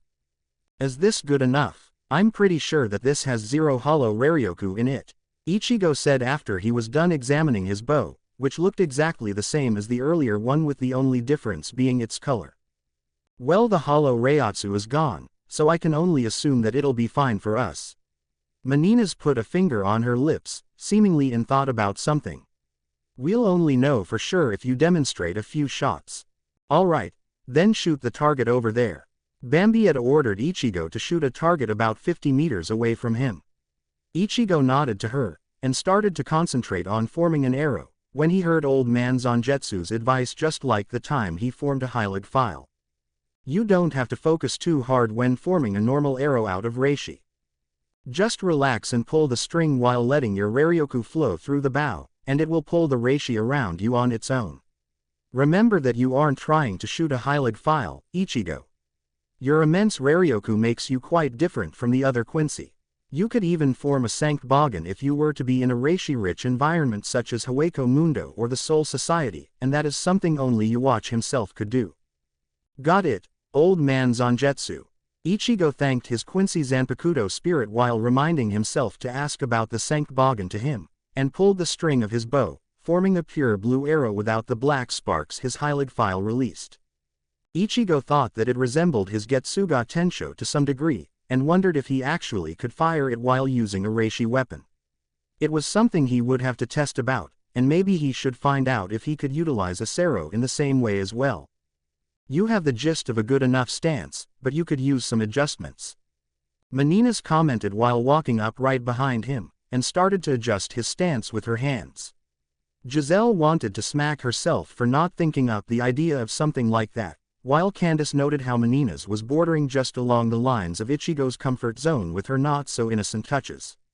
When Menina's was finally satisfied with Ichigo's form, she smiled and stepped back a few steps completely oblivious to Giselle who was trying to glare a hole through her. Ichigo started to fire his arrows in a steady pace, albeit a little slowly. Most of them were hitting the area around the center of the target with about a tenth of them hitting the edge or missing it. Ichigo's accuracy kept improving as he continued to release the arrows, and the time he took on forming an arrow was already at half the time he took on the first one after 10 minutes had passed. Ichigo smiled as he started to hit the bull's eye, while the amount of arrows that completely missed the target were already reduced to half. How the fuck is that possible? Candace muttered in disbelief, which turned into annoyance when Liltato quipped in her piece. The number 1 special war power, Kurosaki Ichigo's latent ability. Isn't it obvious, you moron? That is ridiculous, Lil, special war power or not. No one is supposed to improve that fast. I honestly don't want to think about how it would have felt like if we had to face him as an enemy. Bambietta stared at Ichigo with mixed emotions, not even sure about what she was feeling at the moment. You know, if he keeps up with that progress he'll be as good as any other Quincy within a day. I completely understand why His Majesty gave him only a week for his training before his ceremony. Menina's muttered, as even she couldn't help but feel a little jealous at Ichigo. Maybe His Majesty saw what he could do in a week's time. Candace suggested. It's only about a year left, so it could be a possibility. That was a surprisingly well thought-out theory, especially so if it came from a bitch like you, Candy. Liltato replied, causing Candace to throttle her in annoyance. Liltato, I may not be the sharpest tool in the shed, but I'm not an idiot like Bambi. What the hell, Candy? Are you insulting my intelligence? Bambietta yelled out in outrage, only to receive the same response from the other girls. Well, it's true, and you know it. Candace answered without breaking a sweat, still throttling Liltato. You can't deny it, Bambi. Menina scratched her cheeks while letting out a nervous laugh. Making fun of Bambietta was always fun, but they needed to be cautious while doing so lest they want Bambi's temper to explode on them. Seeing how you needed to ask a question to confirm the fact that Candy insulted your intelligence, when she clearly called you an idiot, does make the answer quite clear. Liltato quipped in, who had somehow escaped from Candace's grasp. Stop making fun of me. I'm not an idiot. The girls could easily see that any more attempts would invoke Bambietta's wrath and back down, but there was someone who was oblivious to the whole situation. Yes, you aren't. Should I move on to the next target or keep going with this one? Ichigo asked, completely unaware of how Bambietta's face was being covered from the shadows from her bangs as she looked down in fury. The girls instinctively stepped back, as they really didn't want to deal with a pissed-off Bambietta. They gave Ichigo an apologetic look, somewhat pitying him. The next target. I'll show you the next target. The next target is you. Bambietta formed a broadsword out of reishi, and swung it at Ichigo, who could only wonder just what he did wrong to piss her off. You know, I have absolutely no idea why you're being angry at me, Ichigo said while taking a step back to dodge her attack with ease. Old man Zangetsu, any tips on forming a sword with reishi? Form the base out of your Raryoku, and pull the reishi to it. It will be easier if you try to form something familiar, basically meaning your foe Zanpakuto. If you start to use your blood you'll put up a good enough fight. Ichigo thanked old man Zangetsu inwardly, and focused on forming a reishi sword while his bow dissipated.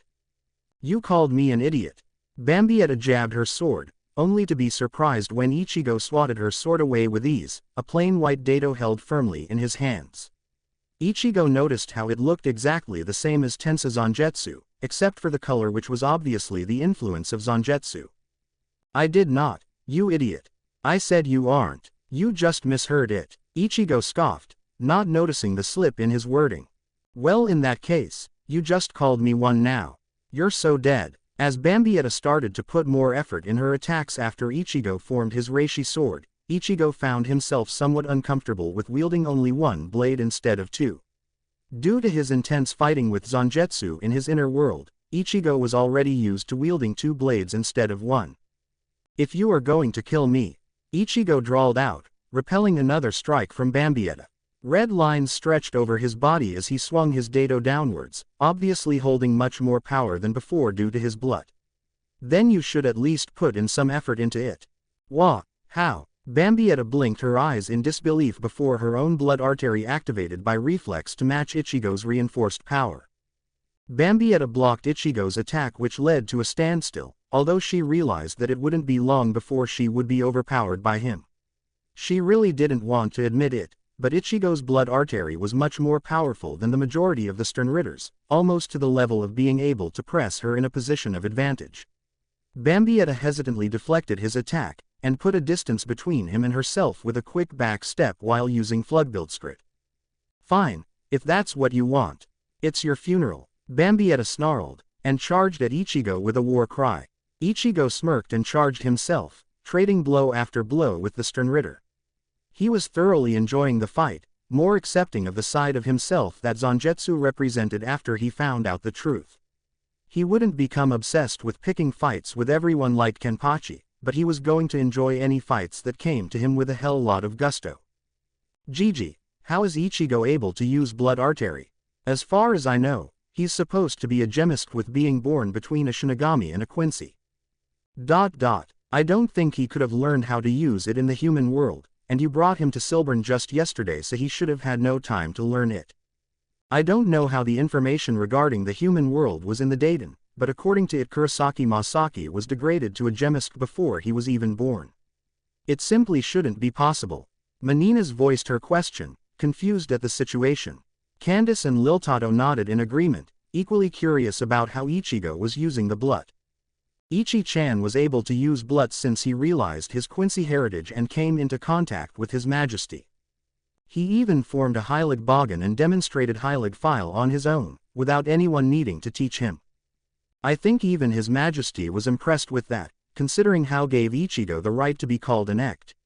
I haven't seen his blood vene yet, but I suppose it should be powerful enough if you consider the fact that he is the last Kurosaki.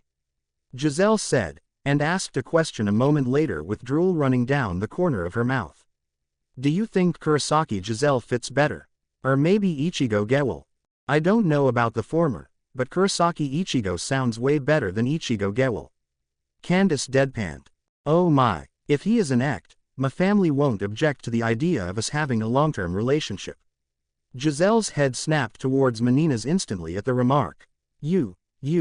Putting you bitches' love triangles aside, he is actually putting up a decent fight with Bambietta even if she isn't using her shrift, and that's really saying something. His Raryoku is off the charts, and if he can keep up with his current improvement speed. When he receives his shrift, he's going to be on a whole different level compared to the other Sternritters.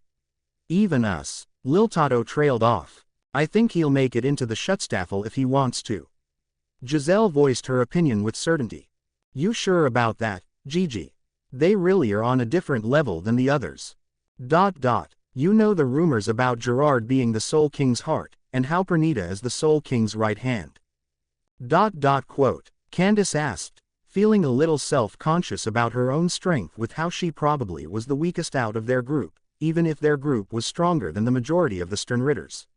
Only Bambietta could be considered to be near the level of the Schutzstaffel in their group, and Bambietta could wipe the floor with all 4 of them if she was being serious. Her shrift was that dangerous. I'll have to agree with Gigi. We all know about how strong he really was when he became one with his Zanpakuto, and seeing how His Majesty named him the #1 special war power for his latent ability. I really can't imagine how powerful he would become in his Quincy, Vollständig form. As Menina spoke her thoughts, the girls stared at her for a moment and exploded in a fit of giggles. Honestly, that was hilarious coming from the power.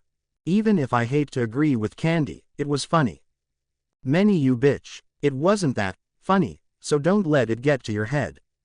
Menina's palmed her face, not finding the situation humorous. A few hours later, I see that you have been busying yourself, Kurosaki Ichigo. Jugram spoke as he watched Ichigo dodge barrage after barrage of arrows. Ichigo seemed to be making good progress in his holy training if his well-executed Flugbildskrit was any indication.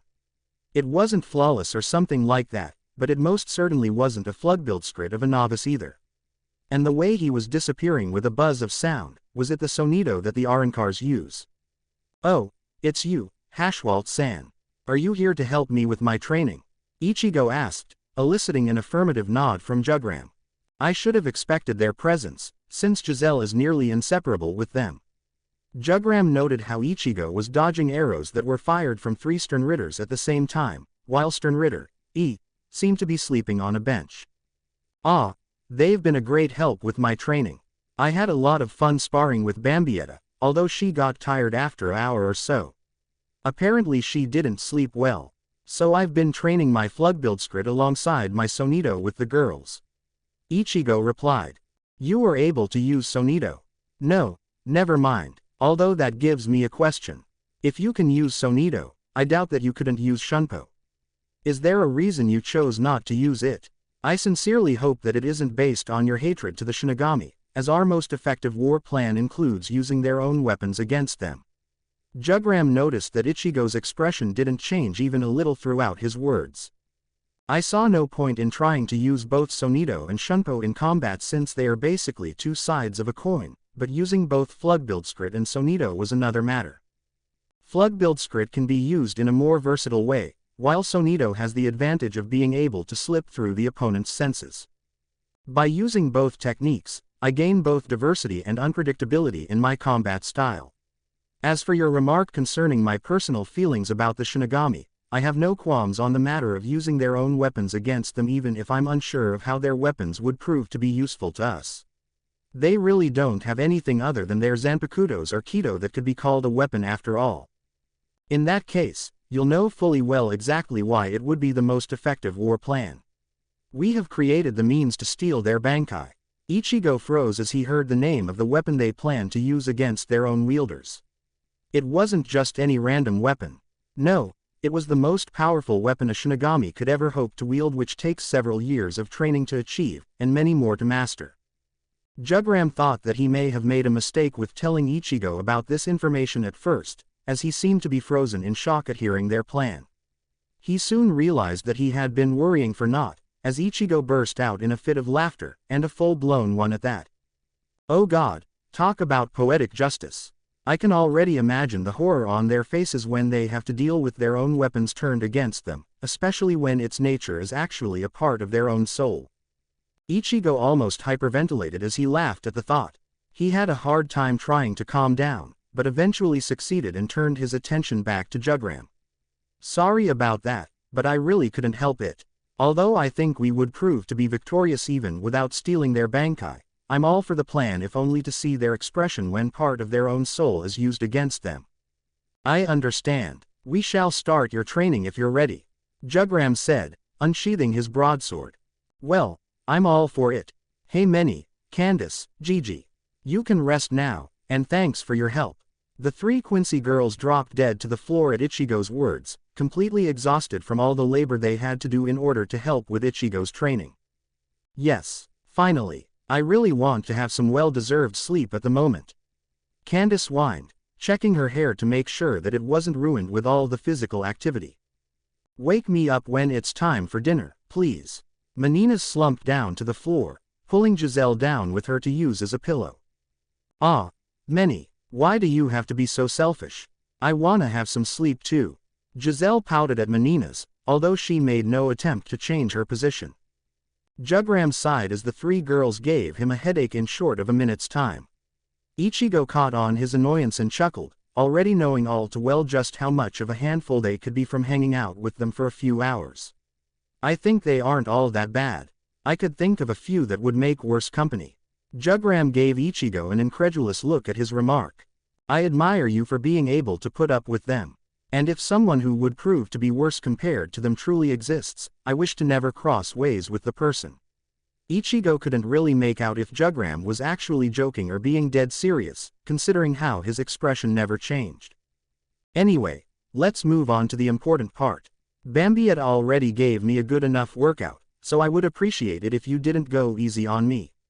Jugram nodded as he could clearly see that Ichigo wanted to go all out, seeing how he had already activated his blood. Very well, If you prove to be a good enough of a challenge, I shall show you how a shrift is used in battle. It would give you a gist of what you could expect when you are bestowed with your own shrift, considering how most shrifts are based on reishi manipulation. Ichigo grinned at Jugram's words, as Bambietta was strictly against using her shrift at him until he becomes more efficient in his Floodbildskrit. Not that he couldn't understand where she came from, since he could easily deduce from the name of her epithet, the Explode, that it is a highly destructive ability. He probably could reform even a lost limb with his instant regeneration with enough Raryoku, but that didn't mean it wouldn't be painful since he had the liberty of experiencing it twice during his fight with Zangetsu. He did return the favor, but it really wasn't a pleasant experience. If you put it that way. Ichigo formed his reishi sword in his right hand, while another blade formed in the other, taking the form of his Quincy parts Zanpakuto. He knew that wielding two blades doesn't automatically make you stronger, but since his real Zanpakuto was a dual wield, he should get used to wielding two instead of one. He was already efficient enough with a single blade in his opinion, but he had a long way to go with two. Ichigo's form disappeared with a buzzing sound, only to appear right in front of Jugram. I can't help but to be curious about your shrift, so I'll just have to make you show it to me. Jugram blocked Ichigo's blades with his broadsword, and was a little surprised at the power behind the attack. His blood was way more powerful than what he was expecting, but it seemed that Ichigo had a lot to learn in the arts of swordsmanship. Even if I did say those words, I wish to check your mastery in swordsmanship firsthand. You weren't a dual wielder even until you lost your powers, so I could only assume that this is a new change in your combat style. But you should know that wielding two blades won't give you more advantages if you aren't skilled enough. Jugram easily redirected the blades, and retaliated while stepping forward. Ichigo couldn't help but feel surprised as Jugram's sword left a deep gash in his right side under his ribs. Your conversion between the bluts needs some work, as one cannot use both bluts at the same time. Jugram's words died in his mouth when he saw that Ichigo's wound had already closed due to his instant regeneration. I suppose it wouldn't be crucial to learn at the moment, but you should work on that skill to deal with a situation where you could receive a fatal blow which could not be healed. Had I aimed the attack at your neck, it could have proved to be enough to take your life. Jugram concluded, leaving a few words unsaid. Although the speed of that regeneration makes me wonder if you actually could heal such fatal wounds. I get your point. I didn't even realize that you can use only one at once, since I didn't really need my blood venet when I sparred with Bambietta. We were pretty much even matched, so we couldn't land a solid hit on each other. Although I suppose Bambietta would have used her blood venet when she received any kind of hits. Jugram could easily understand his reason, since Bambietta and Ichigo's fighting styles while wielding a sword would be quite similar to each other. Aggressive and fiercely offensive, always looking for a hole in the enemy's defense that can be used to their advantage. Not so Quincy-like, but then again, swordsmanship never really was a part of the Quincy's main skill set. Even though many Quincy's in the Wandenreich adopted new weapons other than their standard bow over the years, no one could refute to the fact that the bow would always remain as the Quincy's symbolic and main weapon. You'll have to change that if you truly wish to see my shrift. I would also advise you to discard your second blade for the time being, as it would only serve as a hindrance for our purpose. Jugram stated in a matter-of-fact tone, wanting to teach Ichigo how to wield his sword properly. He didn't know much about dual wielding, so Ichigo would have to learn how to wield a single blade first and create his own style while using it as a base. I suppose I'll follow your advice for now. Zangetsu was screaming murder in my head anyways. Ichigo's second blade dissolved into reishi as he muttered the last part under his breath, almost wincing at Zangetsu's whining about using the form of his Quincy counterpart's true Zanpakuto while not even bothering with his. Even if he liked the way Ichigo's Tensa Zangetsu reishi sword looked exactly like what he wields. Jugram raised his brows as Ichigo said something he couldn't quite make out of, and shrugged nonchalantly as he thought that it probably wasn't of any importance. He steadied his stance as Ichigo took the offensive once more as expected from him. As he parried each strike with ease, Jugram noticed that Ichigo seemed to rely heavily on his physical strength, which wasn't as strong as he was used to. Considering the fact that he had fought most of his battles in his soul form until now, it really wasn't a surprise that his physical body wasn't at its best state.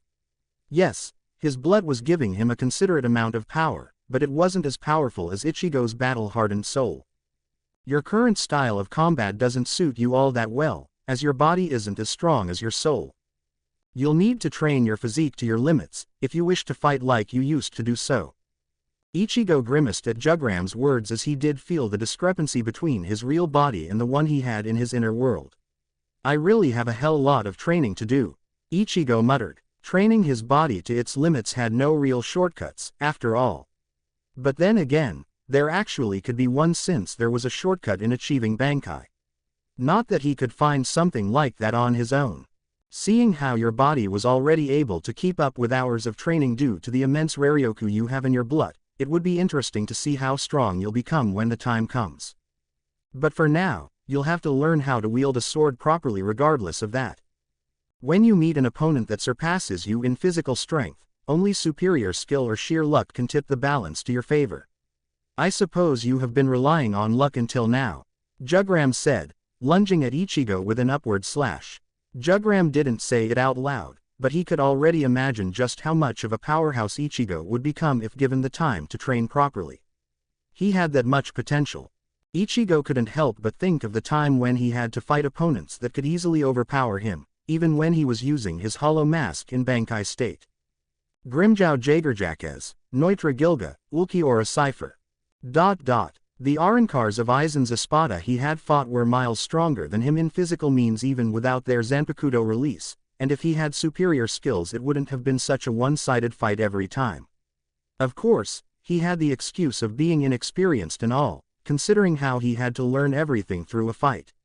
But he couldn't deny the fact that learning from the best swordsman among the Quincy wouldn't do him any harm. Shit, Ichigo cursed out, barely avoiding Jugram's sword which was aimed to penetrate his stomach. Almost every strike he sent was swatted away easily, while he had a hard time keeping up with Jugram's pace. Ichigo started to use Sonito to maneuver through his attacks, while trying to find an opening. Ichigo gathered reishi beneath his feet to form a small platform mid-air to shift his movements, adding unpredictable movements to disrupt his opponent's face.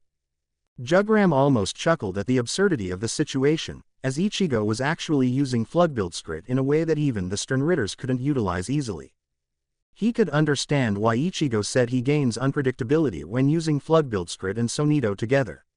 Using Sonito to the enemy's blind spot, and then shifting to Flugbildskrit for more complex and precise movements. Jugram admitted that this was probably the most frustrating kind of opponent he could face, as he lost sight of Ichigo once more with the now familiar buzzing sound. But even so, it still isn't enough to bring out my shrift. Maybe in a week's time, Jugram stated as he knocked Ichigo's sword out of his hands with sheer skill. I'll cut that time in half, if not more. Ichigo formed another sword to continue the fight, which was something Jugram was only happy to oblige. The barrack of the 1st Division, Captain's Meeting. I see that everyone is present. This meeting was called to discuss a matter of importance that has come to our attention. Head Captain Yamamoto slammed his staff to the ground, gaining the attention of the other captains. It seems that Kurosaki Ichigo has gone missing. Captain Sui Feng, the floor is yours. Yamamoto rubbed his thumb against his staff, having a bad feeling about the situation. The problem was, he had no idea what the cause of this was. A mere human's disappearance wasn't something that would make him feel something like this even if the said human was the son of the former captain of the 10th Division Shiba Isshin. About 3 days ago, one of my agents relayed the information that Kurosaki Ichigo was nowhere to be seen in Karakura town. I had thought of informing the situation immediately at first, but decided to confirm the information to be something that was worth our attention firsthand. Today my agent confirmed that Kurosaki Ichigo has indeed disappeared, not being spotted for a week at this point. The former captain, Shiba Isshin, everyone noticed how Sui Feng spoke the name with disgust. Hitsugaya Toshiro noticeably bristled at the mention of his former captain. Was spotted searching the area for something, or in this case someone, which confirmed my suspicion that he has indeed disappeared, either against his will or not informing anyone. Sui Feng couldn't help but think about what they were really doing to the substitute Shinigami. She wasn't all that fond of the orange-haired teen, but she couldn't deny that he would have made a fine addition to the Gote 13 after his death. But now, if he were to find out about just what kind of information was hidden from him. They were essentially creating another Aizen situation with their own hands at this point. Kurosaki Ichigo disappearing without informing his friends and family. I really don't see how that would be the case. Wouldn't it be safe to assume that he was forcibly taken by someone who held ill intent towards him? Hitsugaya Toshiro voiced his opinion about the situation. You seem to be under the impression that his friends and family would care about his disappearance, Captain Hitsugaya. At the moment they obviously don't. Shiba Isen is the only one who is showing any kind of concern over his disappearance, and maybe Lady Yoruichi too. But my agent wouldn't be able to spy on her, so we can't know for sure. Why would Kurosaki inform his friends if he left on his own will, when they couldn't care any less about him? Sui Feng pointed out the situation, causing Toshiro to look aghast at the information. Wait a minute, do you mean to say that whatever one of the accomplices of Ginjo did to his friends is still in effect? Obviously, Kuritsuchi Mayuri drawled at Hiroko Shinji, the reinstated captain of the 5th Division. Had I known that agreeing to that plan would cause something like this, I would have never agreed to it. Shinji bit his lower lips in frustration as whether Ichigo considered himself as one of them or not, he was avisored. The thought of Ichigo suffering due to their actions. It made him reconsider his decision to join the Gote 13 once more. He did say that the Vizards were not on the Soul Society's side, but Ichigo's allies after all. Such a good ally did he make, huh? I wonder why nothing has been done on our part to solve the situation. As if using him as a bait wasn't enough, we actually left him to suffer the backlash of our plan. Mugaruma Kensai, the reinstated captain of the 9th Division, frowned at the absurdity of the situation. He is just a mere human, Captain Mugaruma. You shouldn't overly concern yourself over the well-being of a human. Sui Feng stated, only to be rebutted by several captains. The Soul Society owes him a debt, Captain Sui Feng. What kind of beings would we be, if we were to ignore a debt we owe to a mere human, as you put it? Sajin Komamura growled. I suppose it was the least we could have done for him. But if I'm being honest, I don't see any point for us to be crying over the milk we spilled. Shouldn't we be talking about what we should do to solve the situation at the moment? Hiraku Shunsui suggested with a tilt of his straw hat. Even I must admit that your words were uncalled for, Captain Sui Feng. Kurosaki Ichigo does deserve to be respected to some degree. Kuchiki Byakuya spoke in his usual stoic demeanor, with his eyes closed. He is still a human nonetheless. The son of a Shinigami captain who abandoned his post at that. Sui Feng said with distaste as Shiba Isen's irresponsibility was unbelievable to her. And every event was allowed to happen by Shiba Isen himself anyway.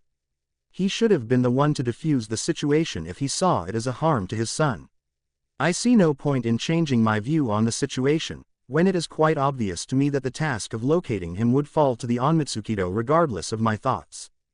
How sad, to think that all the experiments I thought up to do with him was for naught. Mayuri sighed, causing the majority of the captains to glare at him except for the reinstated ones who didn't know what had occurred between them. I hope that he hasn't found him in a harmful situation. I don't know how my lieutenant would react to this news. Yukatake Jashiro sincerely hoped that Ichigo was okay for Rukia's sake. He wasn't sure if she could bear the guilt of being involved with another Shiba's death if something like that does happen. We should have just restored him his powers, and nothing like this would have happened in the first place. Now who am I going to look forward to having a fight? Zaraki Kenpachi gritted his teeth in annoyance. If that is all, then I shall continue to leave the matter in Captain Sui Feng's hands. On to the next matter. The Central 46 decided that Ginjo Kugo is to be executed in 5 days' time. Byakuya's closed eyes twitched at the mention of execution, which went unnoticed to the other captains. Only fitting for a man like him. Sui Feng commented dryly. Since the Sokyoku was destroyed, Yamamoto glared at his pupils, who didn't dare to meet his eyes. The execution will not be held in the public. This meeting is closed. Yamamoto slammed his staff once more, and turned his back on the other captains. He couldn't pinpoint the cause of his instinct screaming in alarm. The disappearance of Kurosaki Ichigo wasn't enough of a reason for him to feel this anxious. Something big was going to happen, but exactly what? Captain Yukatake, was there any matter of importance discussed in the meeting? The newly appointed lieutenant of the 13th Division greeted her captain, completely unaware of the wary look he was showing. It seems that Kurosaki Ichigo has disappeared, about a week ago. Apparently nothing was done to remove the external influence his friends and family were under, and he had either left without telling anyone or was abducted by someone. Rukia gasped at her captain's words, not even expecting something like that. But, why? As if the Central 46 forbidding us to restore his powers wasn't enough, he had to suffer through an experience like that. Rukia was almost tempted to run off in an attempt to find Ichigo then and there. He had come to save him when she was to be executed, so wouldn't it be only right for her to repay her debt? The Onmitsukido will be searching for him, so try not to worry too much, Rukia. Even as he tried to reassure her that everything will be fine, Jashiro knew that it wasn't really working. Meanwhile, Shinji was having suspicions about everything. Something wasn't adding up, and he had a gut feeling that it was involved with Kuretsuchi Mayuri if he had read the glares of the other captains the right way. Just exactly what was he missing? Thank you for watching. If you enjoyed the video, be sure to like, comment and subscribe, as well as checking out the author on fanfiction.net.